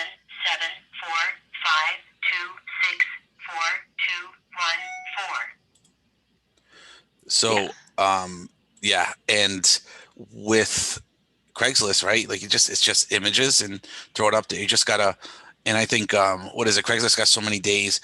And the good thing about Craigslist is no algorithms like Facebook or social media, right? Like there's nothing, Yeah, but if you're going to do it one area, you're going to do it other places, but you could, put it in a spreadsheet, save your links, and then you go back on a rotating schedule. Yeah. This week I'm going to do this list or that. And but like with algorithms like Facebook and Instagram, you're not necessarily catching audiences that are not in your friends lists, right? Like not in your area.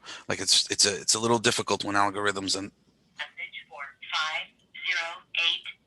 are playing against you within other social media. So you might not get the message out there to new people. And Craigslist doesn't have none of those algorithms. The only thing is you just got to stay consistent. They run your campaign, they run your ad for so many days. Look at it, and then just make sure that it's posted every time the ad is done. Yeah, get some images, right? Like some friendly. Get some images. Like I got some images like with little things like I got it with a shopping cart with a house inside the shopping cart, right? Like, you know, what I mean, little things like that. House, yeah. Yeah, I want to buy your house, you know, like little things like that, and throw your number on there. Don't use your personal number like I did when I started. Don't do that. Get yourself a Google number, or what was I using? Open phone, I want to say. I think that's another one that allows you to purchase number, and it's cheap too. It's like $5, something crazy like that, you know.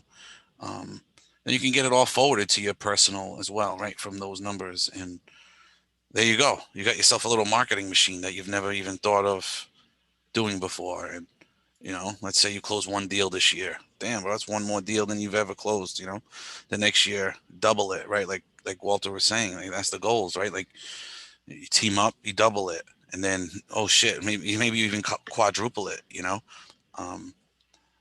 it seems to be that way.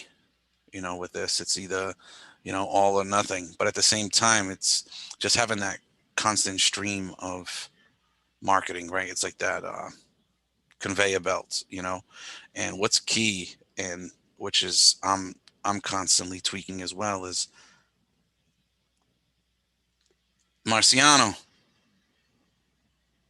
Hello, Marciano.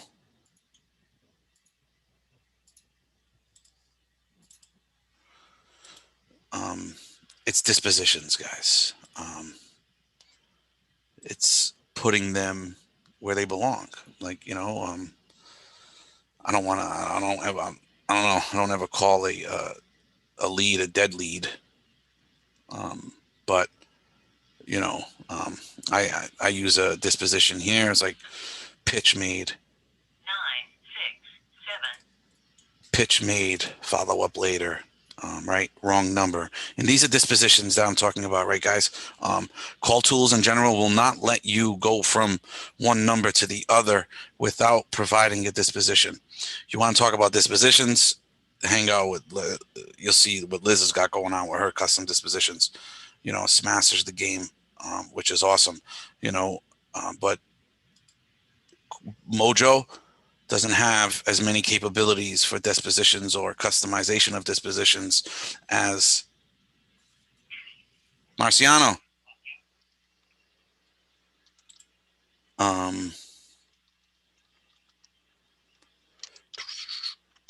Right, so it does not have as many dispositions, and I don't even think you can customize dispositions. Okay. Call Tools also provides recordings of conversations without, obviously it gets tied into your monthly subscription. Mojo. Hello. Peter? I'm sorry, I was hoping to speak to Peter Angelo. Oh, yeah, you're one of the millions of people that call me every day. So, I'm gonna get some one digital number. I am so sorry, man. I hope I was at least a cordial 1,000,001. You know, hopefully I didn't ruffle too many feathers. Yeah, I'm sorry about that. Nah, don't sweat that. Thank you so much. I appreciate it. And I apologize for any inconvenience. That's okay. Have a good day. You too. Bye-bye. Thank you. You'd love it, guys, right? 1,000,001, right? You're going to get that a lot, man. We're not the only ones marketing, guys. Don't let that discourage you either. Was she the owner? Or No, she had the wrong number. She says, I think we have just one digit that's Off or different or something, whatever, yeah. off, whatever it is. System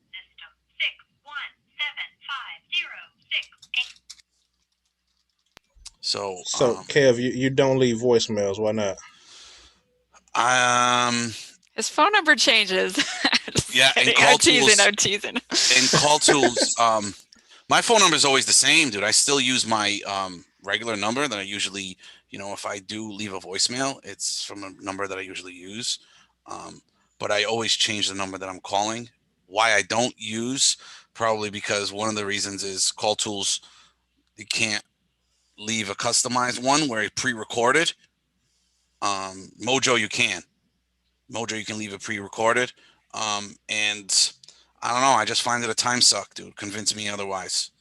And then, if we went to ROI and if we went to KPIs, man, your voicemails and the time, but again, right? Like that's really, really like honing in. Again, yeah, I'm not saying they don't work. Get it done. And if I use a voicemail, I like to use like cliffhangers, and I'll show you one just to kind of get you guys to listen to one. Now that you refresh my memory, I do remember you leaving the cliffhangers. Now I was just wondering why you weren't at this particular time. I mean, yeah, it's always searching, what strategies work, what strategies don't. totally. Love it, dude. And Clint, bro, and that goes for everybody. Don't ever think like, oh man, no, I'm asking, man, drill me. Like I love it. Like, and that's what we're here for. We're here to help each other, just reach another extension, right? Reach another level, and we're here to help each other ultimately. So yeah, like Liz, get Liz on the phone. She's the voicemail queen. Yeah. I know. All day. So I think that's, hey, Wilfred. Hey, Wilfred, my name's Kevin, man. This is probably a bad time, right? Sorry, man. Yeah, no, I understand this is might be an inconvenience and random, but I was just in the area of 186 Garden Street. I'm looking to buy some property in the area.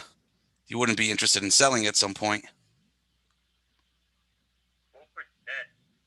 My apologies, man. My condolences, and I understand that this might be a bad time, so with my respect, is maybe I can call at a later time, or is that something that is really not on the radar right now?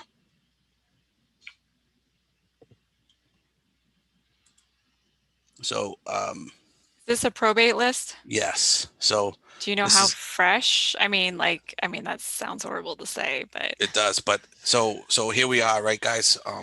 I've never called a probate list. I've always kind of somewhat refrained from that.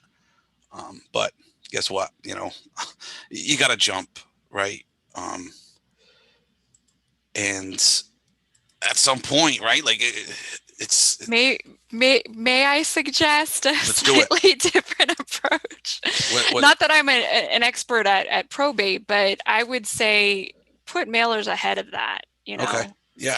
See whatever, because then they're gonna get used to branding or messaging. Yeah. And then it's on their terms. And then if that's the decedent, then I wouldn't ask for them. I would just approach it. Hey, I'm an investor looking in this area. Do you know friends, neighbors that have thought about selling? Don't use names. Don't use nothing. Yeah. If that's the worst I'm gonna get, you know what I mean? I got to find out what works regardless.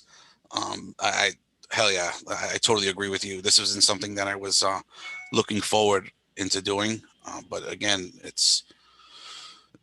I guess it's normal. I don't know. Like, well, I would be more inclined if you want to. Sorry. I would say reach out to the outlying service providers. Yeah. Probate attorneys. I think who is on here? Lewis. Sorry, bud. Oh, hey, what's up, y'all? Hey, Liz, not to cut you off, but I'm brand new to this wholesaling. What's up, Kev? How you doing? What up, man? I'm chilling. But I also, what's up? So I also do tax overage, excess recovery, and that happens a lot. So, like sometimes when those two lists are kind of side by side, right? Right. Yeah. So sometimes when you come into that where someone has passed away and you look for that person, don't ask for that person, ask for the executor of their estate. And most people are receptive to that. I mean, you know what I mean? Like that's the decision maker in the process, absolutely. Yeah, it's less impactful when you call and you ask for a dead person. You know what I mean? Yeah, no, totally. Yo, can I speak such? Like, yo, I'm looking for whatever I do, and I'm looking for the executor of this estate. And totally. surprisingly, you know what I mean? Like a lot of people don't feel offended when you ask for, you know what I mean, their Or lost one or whatever. another title, same thing is personal representative. Yeah. Yep. Yeah, same There you thing. go. Yeah. True And story. then either True way, story. right? As much as we can again refrain or reword it, regardless of what we're ultimately doing, our cold calls. There's a reason why everyone hates cold calls, because you're going to run into a lot of these 100%. 100%. You know what I mean? Even less tragic situations, but still, yes, sir. It's going to happen. You know what I'm Yes, sir. saying? So, Yes, and that's sir. where I'm at, right? And I'm that guy, but I'm just that personality, right? Like, hey, let's go for it. Yeah, I'm that guy, Yeah. and I'll apologize after, right? Yep, I'm a yeah, guy that'll yeah. go, right? I'd rather ask for forgiveness Then than ask for permission. permission. 100%. But again, that is all personality based. That is all, comfort wise, and it all works, man. Trust me. 100%. Both of you guys have been killing it, and I appreciate it all, man. I do. But you know what I mean? I just feel like some of that is just kind of making me sit back and do Netflix and chill rather than actually call a list. Well, you just doing that said Netflix and chill change. is not profitable, brother. Hello. Hi, my name is Kevin. I'm not sure if you can help me out. I was hoping to reach the owner of 1108 Dwelly Street. Could you understand me? I'm sorry.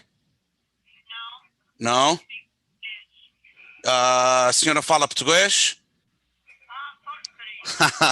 Muito obrigado, senhora. Estava vendo se podia falar com o dono de 1108 Dwelly Street. Senhora. Senhora, desculpa, eu não sabia se alguém também não sabia quem. Desculpa.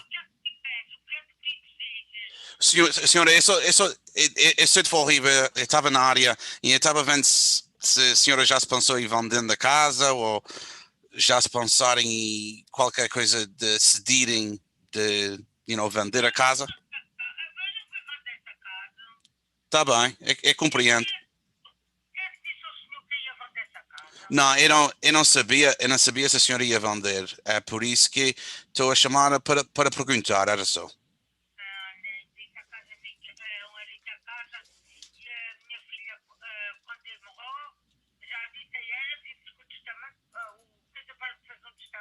Pode ser. Yeah, eu compreendo. E a senhora, desculpa de interromper numa noite desta.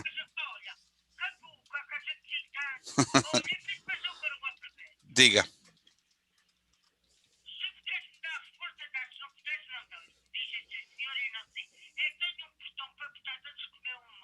Sim. Sim.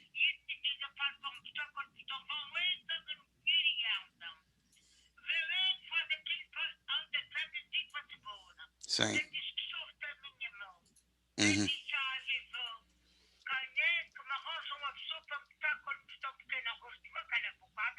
Tá bem. Qual é o botão que a senhora está a referir? Da frente? Tá bem. Pode ser.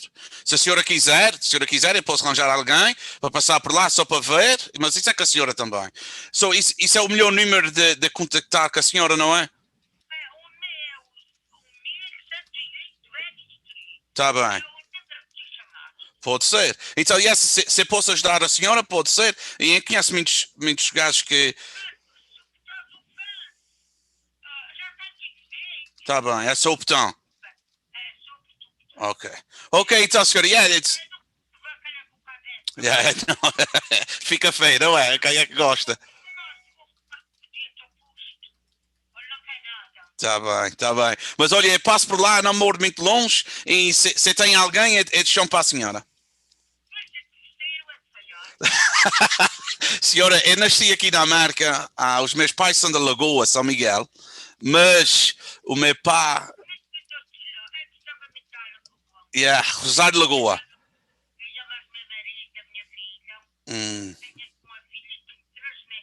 Sim.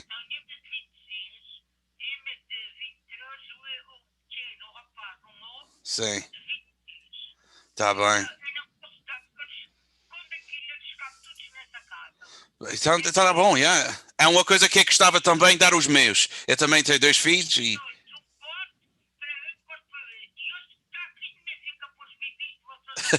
É verdade, é verdade. Olha, senhora, é verdade.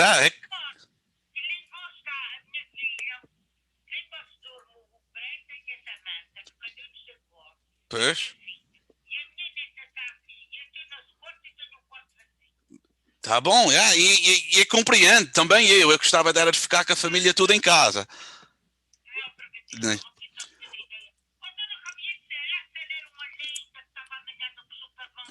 Yeah, super fun, yeah. Yeah.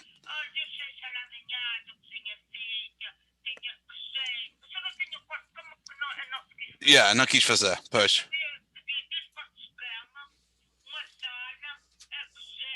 Yeah. Yeah. De repente não queria o quarto de cama, só se a senhora ia me mandar lá para baixo, sabes?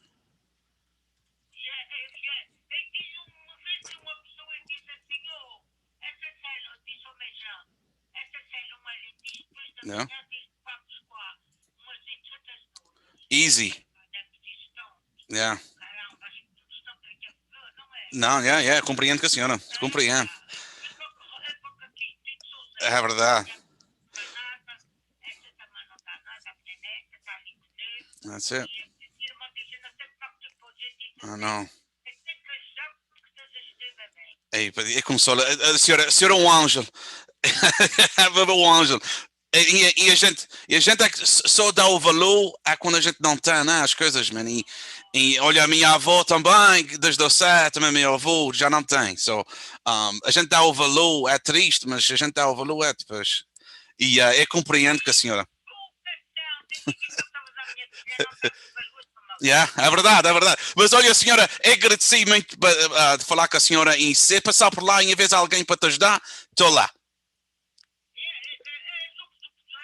Ok. Ok, obrigada, senhora. Tá bom, muito obrigada. Ok, então, tchau, até amanhã. Tchau.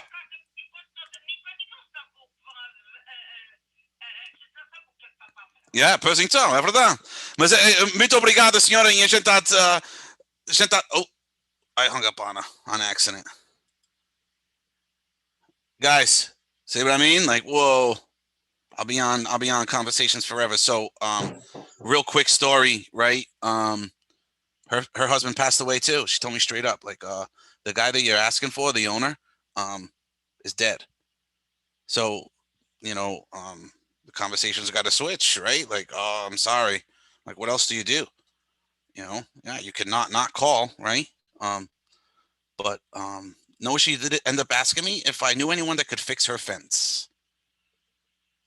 So, also she told me that her whole family lives there.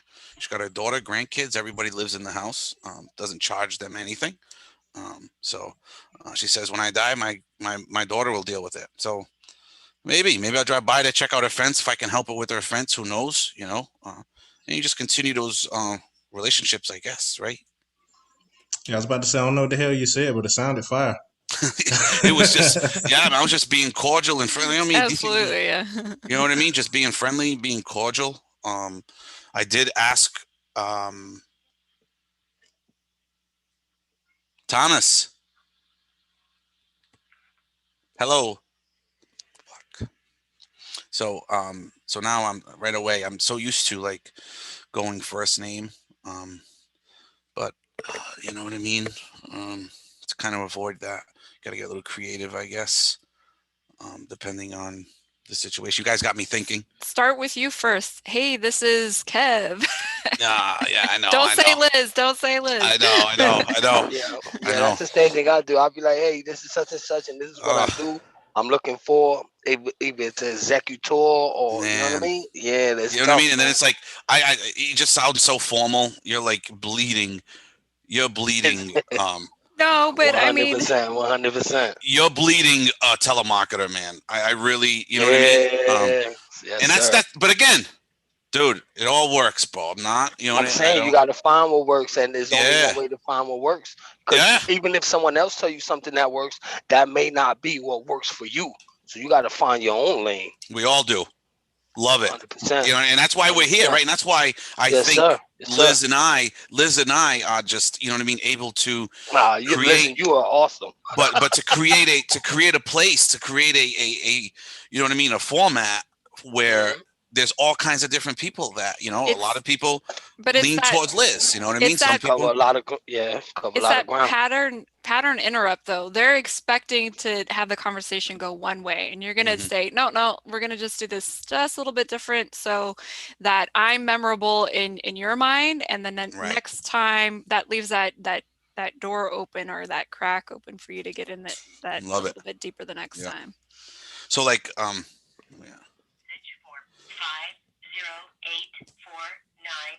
so yeah, obviously what I did, I switched it, right? I asked for the owner. I didn't go right up and said the name, but as soon as I said the owner, she told me you can find him at St. Patrick's Cemetery up the street. And I'm like, oh shit, you know. So I was like, I'm so sorry, you know, I didn't mean to, you know, cause any inconvenience.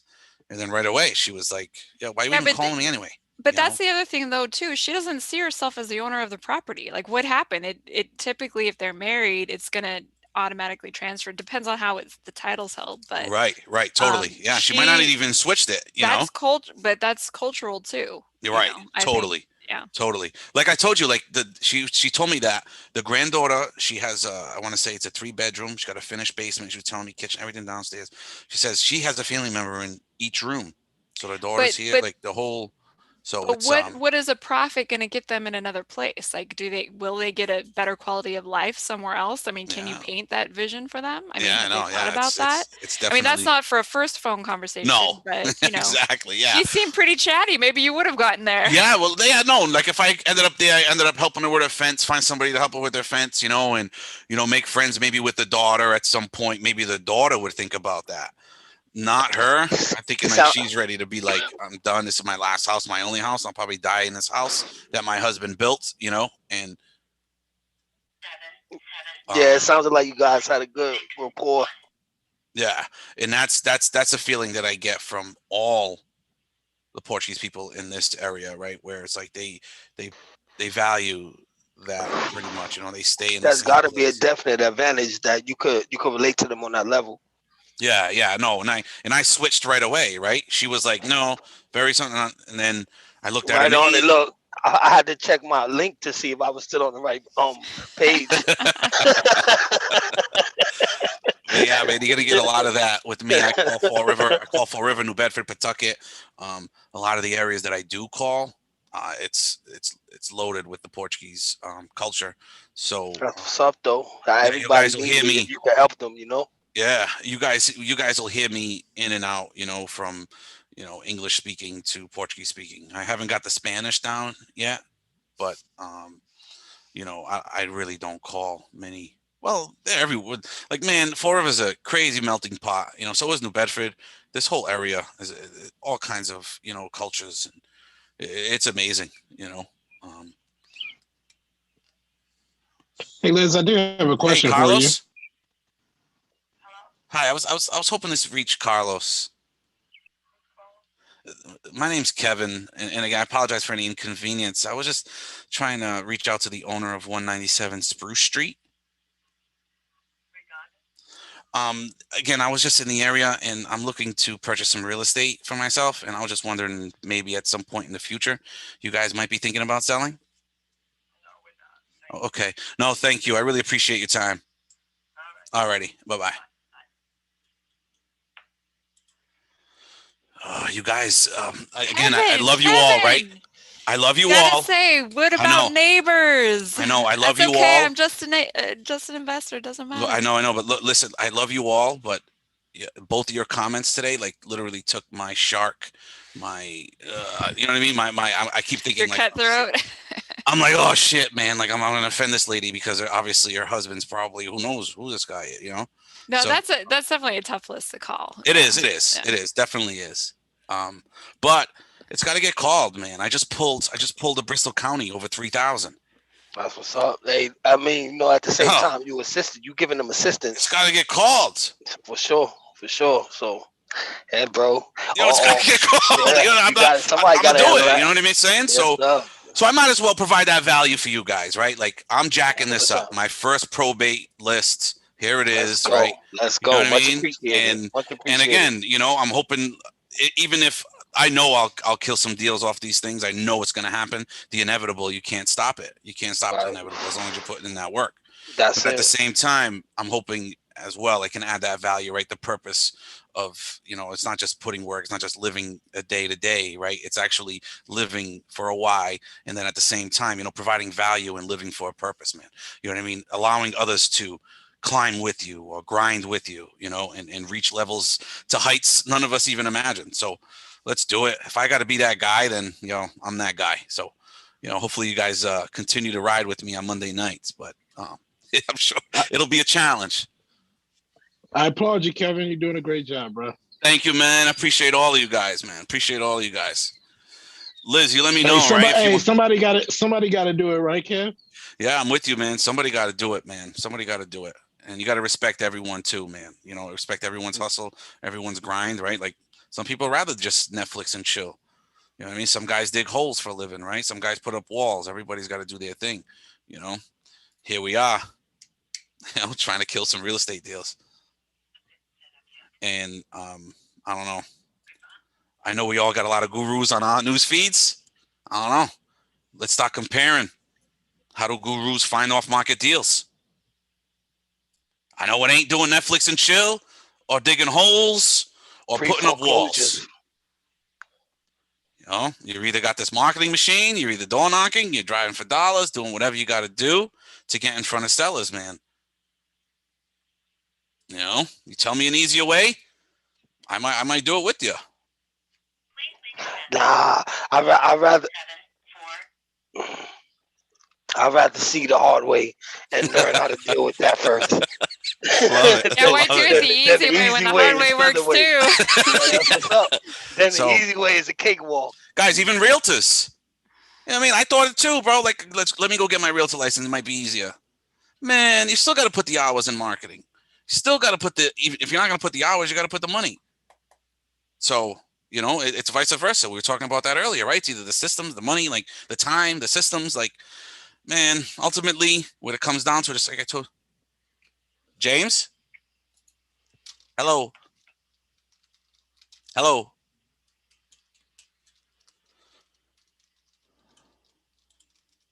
Like, I told you guys, like, I'm tweaking a few things, right? Came up with every excuse why, I really haven't been able to close a deal in the last couple months. But the biggest thing was I haven't been calling as much. And that's a fact. Kev, you never know how it's going to come to you. I did a mailer like 2 months ago. It was just a postcard mailing, and I got a response back. And the owners that are ready to go are ready to go. I made the offer. I didn't get the deal, but, I did the exercise in walking through, seeing it through, getting some buyers lined up, and it's that extra ask though, because when I got that no, I said, okay, well, just curious, what was the deciding factor, just that basic. And he's like, well, I already actually had a verbal agreement with somebody else. I just wanted to see what you're going to offer. I'm like, okay, great. Thanks. Yeah. Right. But, then you ask that next layer of question. All right. What neighbors, what friends or family might benefit from selling. You can't ask that too many times. You got that ingrained, and I love it, man. And that's unreal. Even like the referrals and stuff, you kill it with that. That's a fact. And I need to get better. So even on this, I'll drop my link. If you want to be a bird dog for me, I'll pay you. I just got to know your market. Yes, I'm in California. I'm in Florida. I'm in Massachusetts. I'll do Rhode Island too. So. Mm-hmm. Definitely. And again, right, we're here I think we make it pretty known that, we're marketing to sellers, and we're also, providing a whole bunch of value to anyone that is even starting out looking to do that. So, and I think we're pretty accessible. You're constantly sharing on social media too. I do a great job with that as well. Calendars, getting speakers. Like this dude, Chris, killed it today, dude. Like, even though it's another world, like I said, like the condo conversions and the development, like, but man, to really like hone in on the value of being the first at the door, you can do whatever you want. You can knock it down, building old condos. You can, you know what I mean? You can buy it, you can hold it, right? Like you can wholesale it. You know what I mean? You can rent it out. Like talk about having a ridiculous amount of exit strategies. Being a wholesaler, you have more than 2 exit strategies. Fact. You know, and that's ultimately the confidence that you got to have going into any type of phone call, any type of conversation. Like, yo, man, I'm doing a service here, you know, and that's for everybody involved. That's from seller to investor to realtor to, you've seen him. How many people got paid off on that big deal he had? You know, like everyone's eating, and that's the main goal. You know, and with some of these properties, there's plenty on there. There's plenty on there for you. Obviously, you got to do some digging. You got to have some conversations. You know, but Well, there's way more than that. I mean, you know, the hard money or private investors, right? They get paid. It's insane. Everybody, like, so many different ways. I think, yeah, Mario, I wish he was on the call tonight, Oh, you know, yeah. first time caller, but yeah, he says there's at least 7 or more, I would say. That's what I'm saying. So to think of yourself of being that inconvenience, right? Yes, I like to label that. I really do, right? I like to label it, you know, it's like that psychology little check mark that you're putting in a conversation or in a negotiation, you know, where the seller starts to, you know, maybe feel bad for you ultimately, right? And he's starting to be like, oh no, it's really not that bad. No, I got time, Kevin. Like, what's this regarding, bud? Like, what's up? You know, so you'll hear me pull out that inconvenience, but trust and believe, I don't believe that I'm an inconvenience. I go into every conversation believing that I'm an asset and believing that I can, you know, really help all of us involved, you know, and that's especially on these calls too, man. Like, you know, just having you guys out here, man, pushes me to levels, like I said, man, unheard of. So I appreciate you guys too. So don't ever think like, oh man, like a cold call. Sorry, Kevin. Here's another golden nugget from Chris. He goes, now that the deal's over, here's that bullet question you get the prospect talking again. So for instance, now that it's over, how much would you have taken? What would you have taken for you to sell it to me, et cetera, et cetera? Yeah, no, those are fantastic points. And that's what I was trying to get at, right? Because the deal already blew up in your face. But the other thing I found out is it isn't. He didn't sign it. He just didn't like the price that I offered. So Right. if I want to go back and, you know, put it up to X dollar amount, maybe he'll sell it to me. But, you know, I don't know. Yeah. Yeah. And that's the game, right? Chris seems to have a lot of those sales techniques, and those are great skills that anyone can learn. Don't think you got to be this, fit this, profile, right? Or, you know, you got this disc profile or this type of personality. You know what I mean? I truly believe that sales skills can be taught and can be learned. But then again, at the same time, I don't know, like I'd have to question like how much of this is actually sales and not marketing. You know, so I like to think that I'm just a marketing machine. You know, obviously we got to close deals. Yeah. But man, if I'm not knocking on that door or if I'm not getting in front of that guy, no one, not even Chris, can close them unless I'm getting in front of him. So there's value to every aspect, and that's why, like Damien said earlier, guys, all of these guys, Damien's huge too. JV and then partnering up, bro. You got a room full of people. You know, you got cities full of people, areas, right? Zip codes, whatever the heck you want to call it. You know, however you want to reach out to your network. Just do it, man. Just get it done. You know, I could have had every excuse not to call this probate list today. Fact. Everybody's dead on it, right? I know. I'm so sorry. You know, it's not easy, you know, going through that stuff. But at the same time, these people have no idea, dude. Like once this stuff goes into probate, dude, it's scary, bro. Everyone's pulling that, you know, like if you can just add that value and be like, hey, you know, maybe my team, you know, we can really help you out with this and try and make this as easy as possible. Because once that stuff gets into it's a mess. You know what I mean? And some families get torn apart. Like, you know, and could you think of anything less? But at the same time, again, any list works, guys. You know, I'd like to target absentee. That's a great way to get started, get in the game. Target absentee, you get a big pool, you know, especially for your money.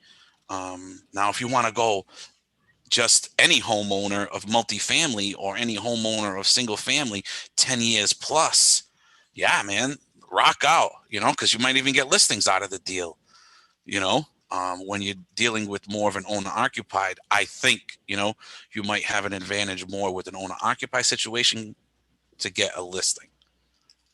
But again, you can get listings off of absentees too. It really doesn't matter. But if you want your bigger pool, bigger list to call, I would just do that. Like all singles, don't get niche specific, just get like year specific and equity specific. Hey, Kevin, Elizabeth, what about yellow letters? Do you guys? Go ahead, Sam. Go ahead. Yep. But do you guys use that as a marketing tool, yellow letters? I don't use that. I've heard. Yeah, heard I don't anybody use. mention that. Yeah, I don't use that specific service. I did everything kind of in-house. When I worked pre-foreclosure list all of 2019, I did postcards first to clean up my addresses, make sure I got the return receipt, the real address back. And then I had a series of letters, but it was all manual, right? I do the mail merge, print it out, just do it all in-house. So if you can delegate that off to a service and pay for that, you can get like really detailed. It goes back to marketing. How do you set yourself apart from whatever else is out there? So sometimes that's lumpy mail, eye-catching envelopes. I even put an embosser on mine, so when you feel it, there's texture to it.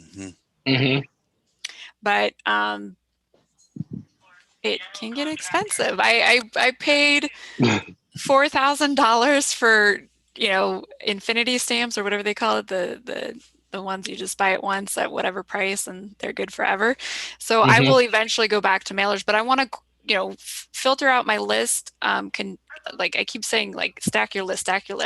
I need to do a lot of that myself, and then find those.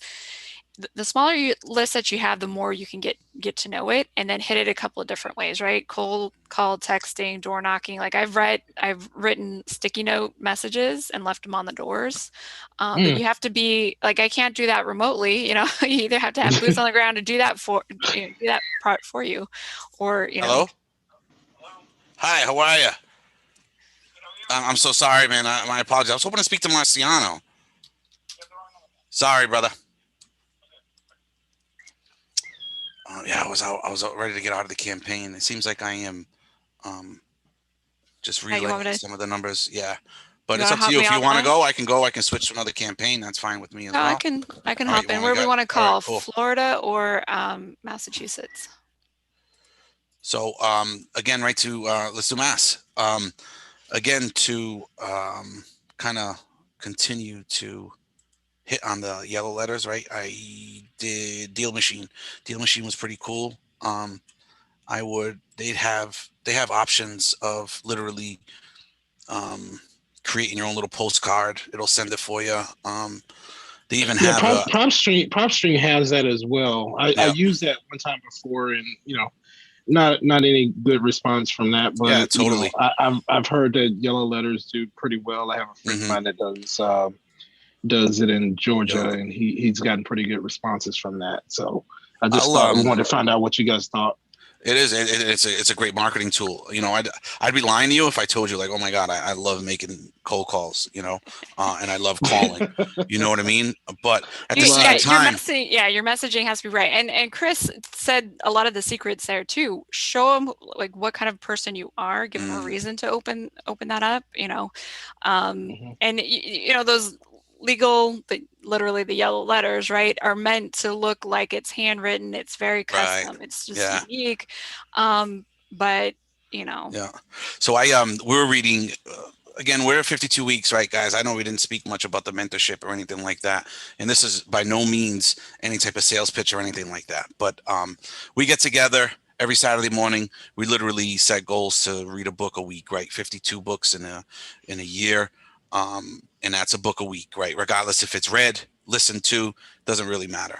We set up a bunch of meetings as well from realtors and investors, all of that stuff. But what I wanted to get at was this book this week that we had was A Whole New Mind. And he literally went into details about the difference between your normal mailers with your normal realtors that are sending out these postcards to this one guy that sent a postcard to his house. This one guy literally created a story. There was no, oh my God, I can get so much for your house. Or, oh my God, I sold this much for that house. No, this guy literally tailor-made the story about this couple, this elderly couple. Oops, sorry guys. That he bought the home from. He literally tailor-made the story, like how many years they spent in the house, how much work they did in the house, and they were able to sell to this beautiful young family that is coming in, literally scripted a legit story, you know, and he literally said it, you know what I mean? You compare apples to apples, right? And when you're really trying to figure out marketing, you know, you're marketing to two sides of a brain. You know, it really gets to that point, right? Left side to right side, you know, and with stories and with emotions and with empathy, you're really targeting. And if you can, again, we can say sales is it, marketing is it, but man, if you can really dial it in and trigger those emotions with your marketing, dude, it's a wrap. You know, it's a great skill. And I really think that's what this book was leading towards, right? And I would have never known the book if I wasn't hanging on Saturday morning, you know. Which book was that? It was A Whole New Mind. I got to get that one. Yeah, I mean, I think I have it on Audible, but what it is, it's a lot about outsourcing. It's a lot about technology now with the iPhones and with our old way of thinking, and you know what I mean? And it's literally just revamping everything. And again, and how as well, like how, you know, designers and artists really have fell to the wayside for decades, dude. You know what I mean? And now we can start to see that value where it's, again, like a lot of AI services, that's all they were gearing towards was the left side of the brain marketing. Now they're designing freaking robots and AI to start thinking like the right side of our brain, which that's where the creativity comes in. But again, I'm not going to bore you with that stuff. Check it out. Whole New Mind. Come hang out with us on Saturday mornings too, just like you guys are hanging out with us on Monday nights. Go hang out with Olton on Wednesdays, dude. Brett on Wednesdays as well. Unbelievable. Hello? Hello. Oh, hey, this is Liz. How's it going? Hello? Hello? Can you hear me? Am I muted? Yeah. Oh, hey, this is, sorry about that. This is Liz. How's it going? I realize it's evening hours. Did I catch you at a bad time?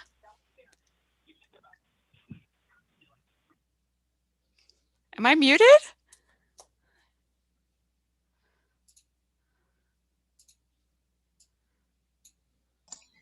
Was I muted? No. We can hear you. I don't know about him. Okay. That's so weird. Okay. All right. Well, I'll try back later. This is not a super tough list, but it's high equity and it's North Shore single family. So a lot of owner occupied on this one, I think.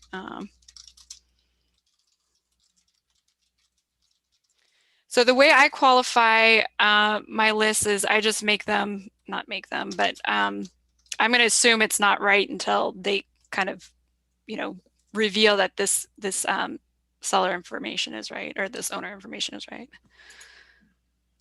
Whole New Mind. So yeah, I have Call Tools, but it looks different than Kevin's. I guess I have an older version. Yeah. So and again, right? I know. Listen, I never read books, guys. I really never did. But man, like it really just gives me a whole sense of, you know, really being. Like, you know what I mean? Like I'm bettering. Like I'm telling you, every book, every recommendation too. It's like, man. But I enjoy it, right? But I listen to most of it. I'm on the road quite a bit. So I listen to most of it. It makes it a little easier because to physically sit there and turn pages, my ADHD will, you know, I don't know. But I see the value in that as well. I believe that, you know, actually reading something physically will stick a little easier.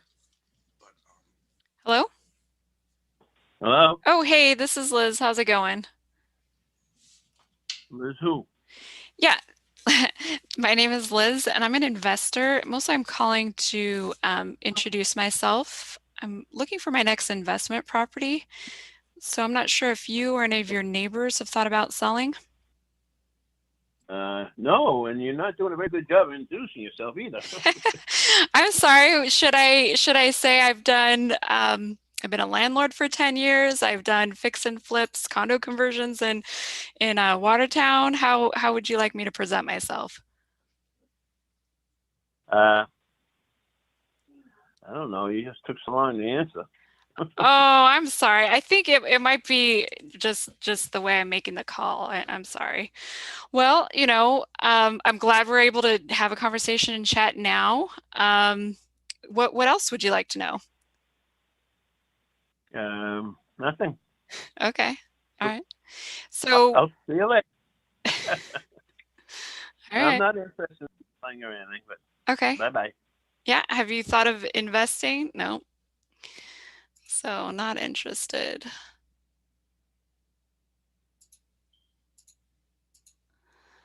It's probably the owner though.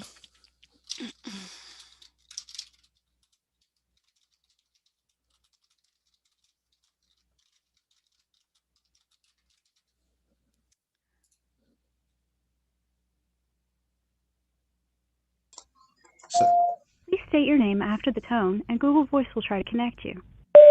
Liz?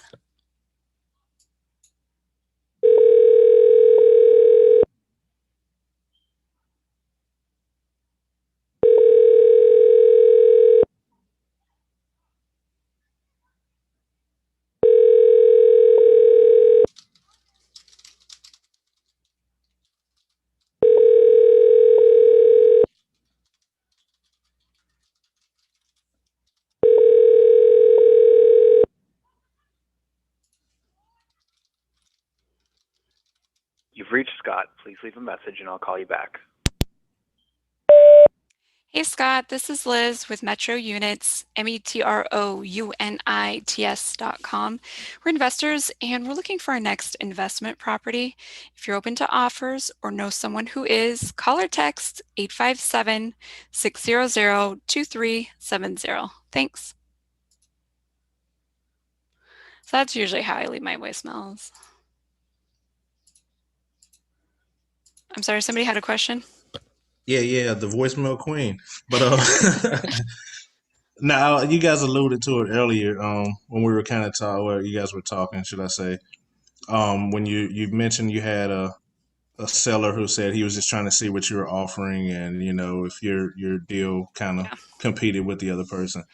Yeah, When oh, go ahead. I'm no, sorry. go ahead. When do you know if, like, okay, I've invested a lot of time, my deal is my deal, or my offer is my offer, I'm not gonna go up, it is what it is, it's take it or leave it type of deal? Well, I mean, you have to know the market and the comps and what that and buyer is going to be willing to do. And so this is a high price. I mean, basically he was asking for $1 million. Okay. So can I go up that high? Yeah, probably, but then I still carry the risk of having to be able to close on that outside of a wholesale transaction. So we kind of already knew his price. I was working this deal with another local investor that I know.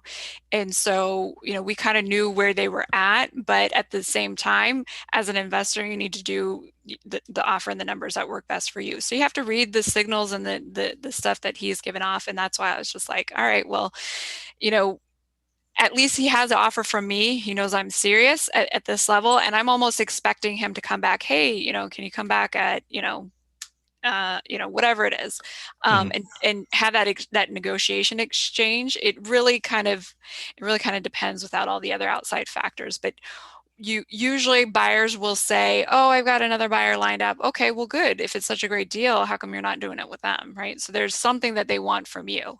And it depends on how much you're going to give away. In the sales training I've had, it's like spilling the candy, like you're giving away everything for free. You kind of have to, stay behind that and present it in a way that they ask you the questions. Kind of like, that last call, he was saying, oh, well, I would have expected you to, present yourself a little bit better. Okay, well, what do you want to know? Like, I look at each conversation, each interaction as more of like one of those stories. It's like choose your own adventure. I'm guiding it in certain trajectories, but I also want them to be a participant in the conversation. I don't want to just be giving them a bunch of, you should do this, or this. That has its place, but you have to direct as an investor, as a wholesaler, you have to direct the conversation to qualify for,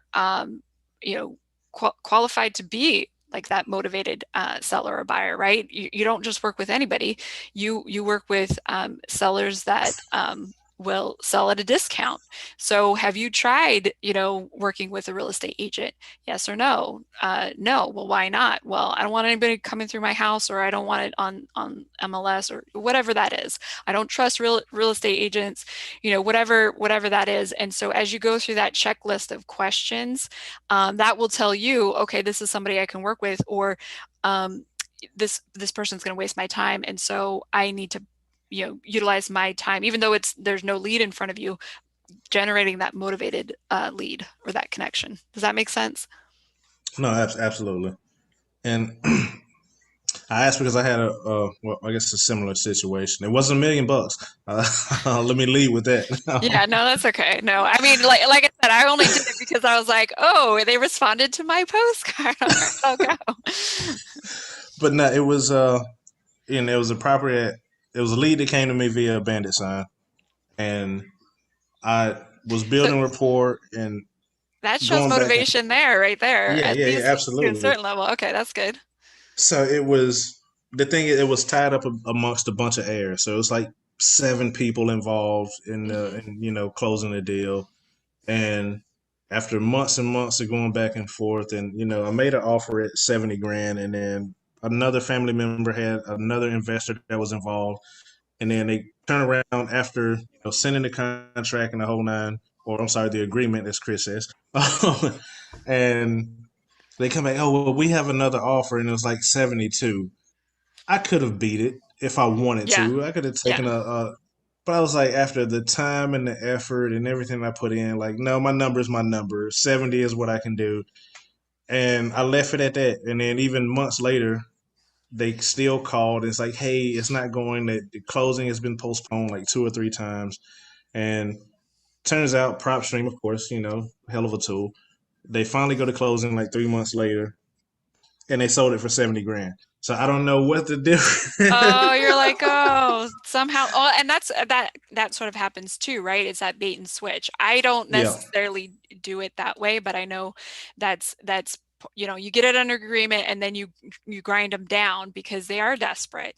So I guess the thing that you can, now this is a third party story. This is a story for you to tell that next seller. Hey, look, Mr. Seller, I know you're going to go over here. You're trying to get the best, and I appreciate that.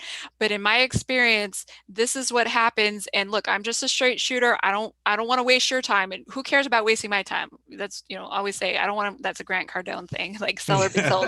But, I don't want to waste your time. And in my experience, this is kind of what happens. And you can relay that whole story. Look, 3 months later, they extended. I don't know what happened, but they ended up selling for the same amount. So if you think you're going to be in that situation, I want you to know it's okay to come back to me. Always, they are in the driver's seat, and I always remind them of that. Hey, look, have you thought about this? Hey, look, I know it's your decision to make. You're seeding that conversation, giving them back the power, and then they can feel comfortable about the situation. You're a guide. You're going to say, this is what I can do. I am a man of my word. And I'm not going to tell you, something and then like do that bait and switch. I just don't do that. That's not part of my good business plan. I want a respected name, I need your signature here and here. Let's do this. Yes, sir. Absolutely. Yes, sir. And that's the thing that you can say is, I make sure things close, and knowing the numbers, this is what I can do. Does that work for you? Is this fair? Nah, that's great stuff. I appreciate it. Yeah. Man, I need to be my own coach. Remind me on my calls, not calls, but on those walkthrough appointments. But yeah, this is recorded. So go back and watch it. Yeah, that's good. You guys are getting the good stuff. Stay to the end.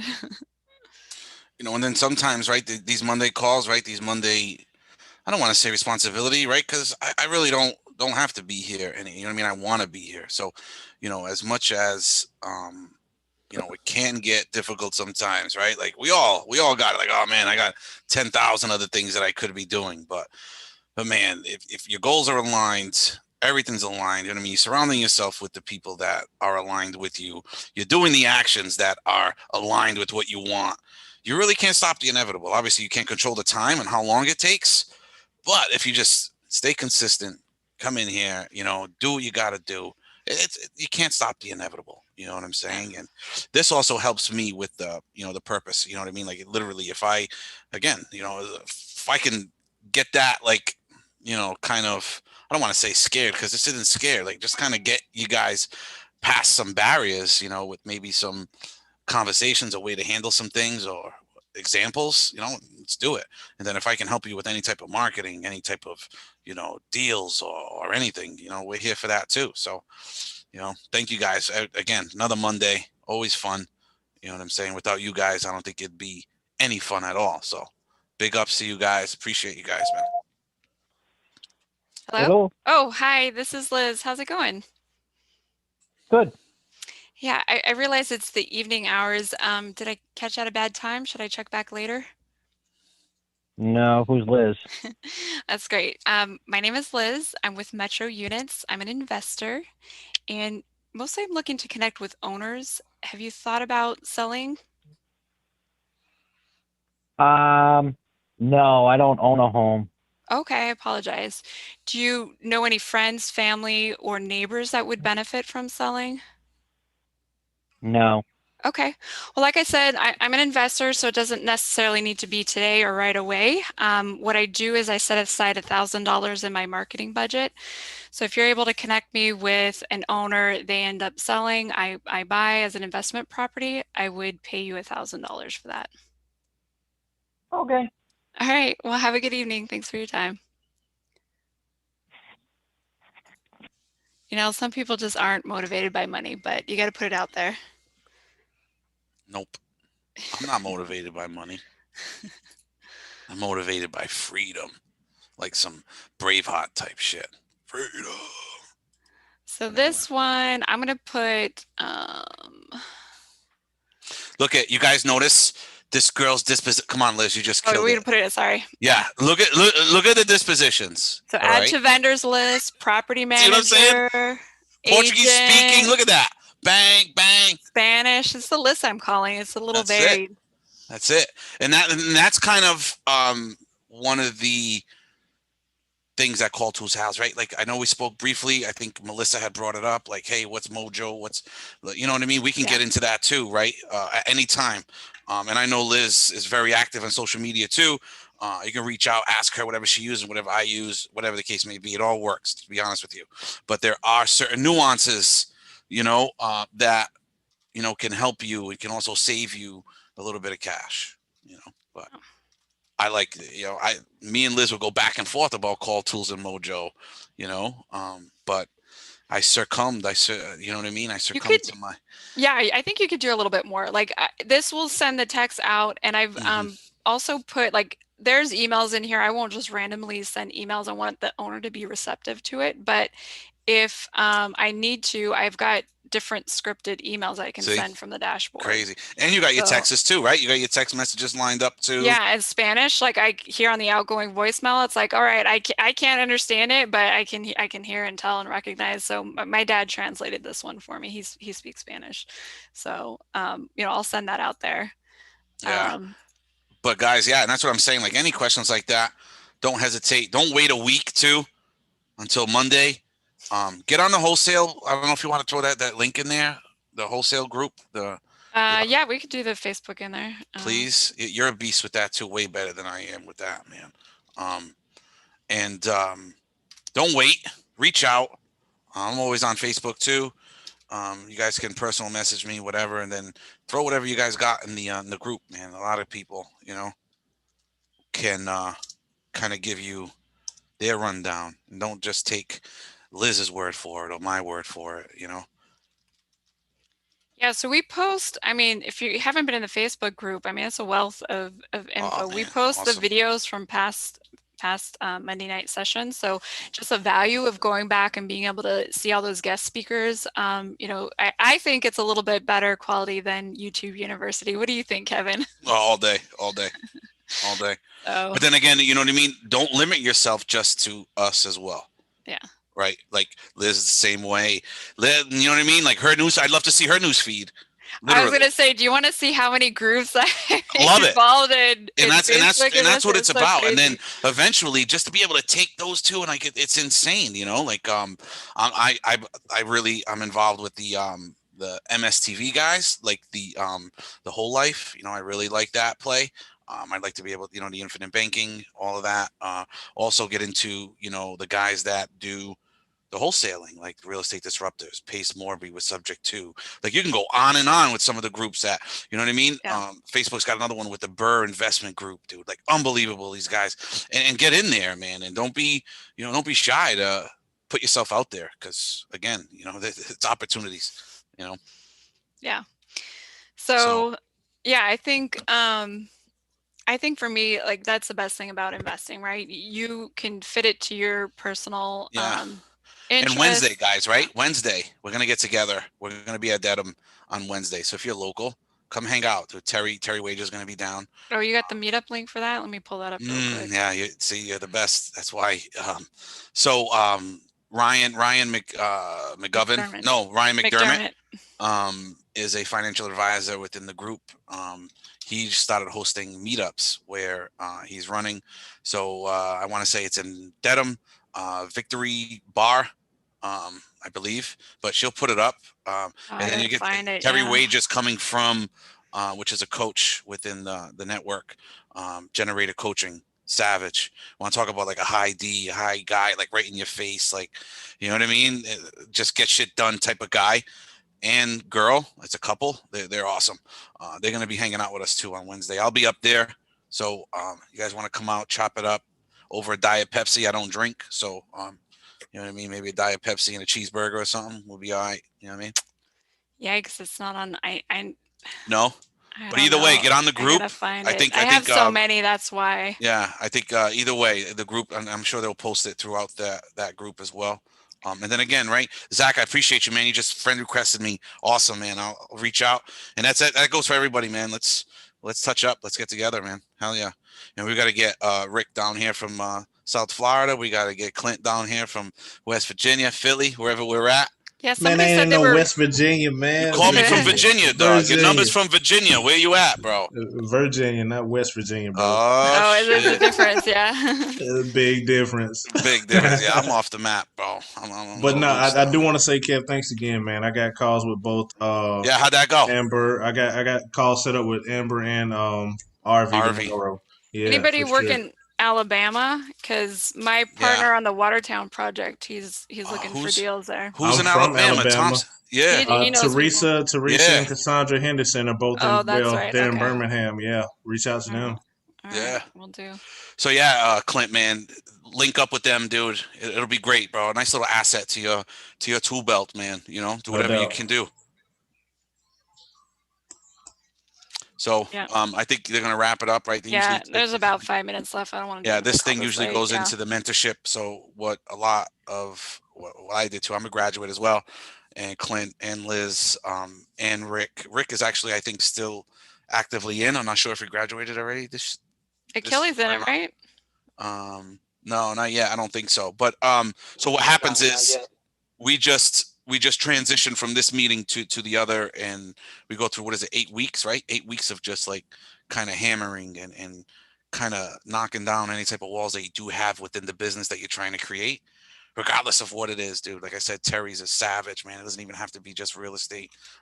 Gualter too, you know, Doug McGurk, guys are unreal. So, but anyway, appreciate you guys coming out again. Always a pleasure, and I'll see you guys next week. Yeah, save the chat. If anybody put that in there, that's great for networking. You can reach out after the call. Awesome stuff, guys. See you soon, man. Thank you. Bye.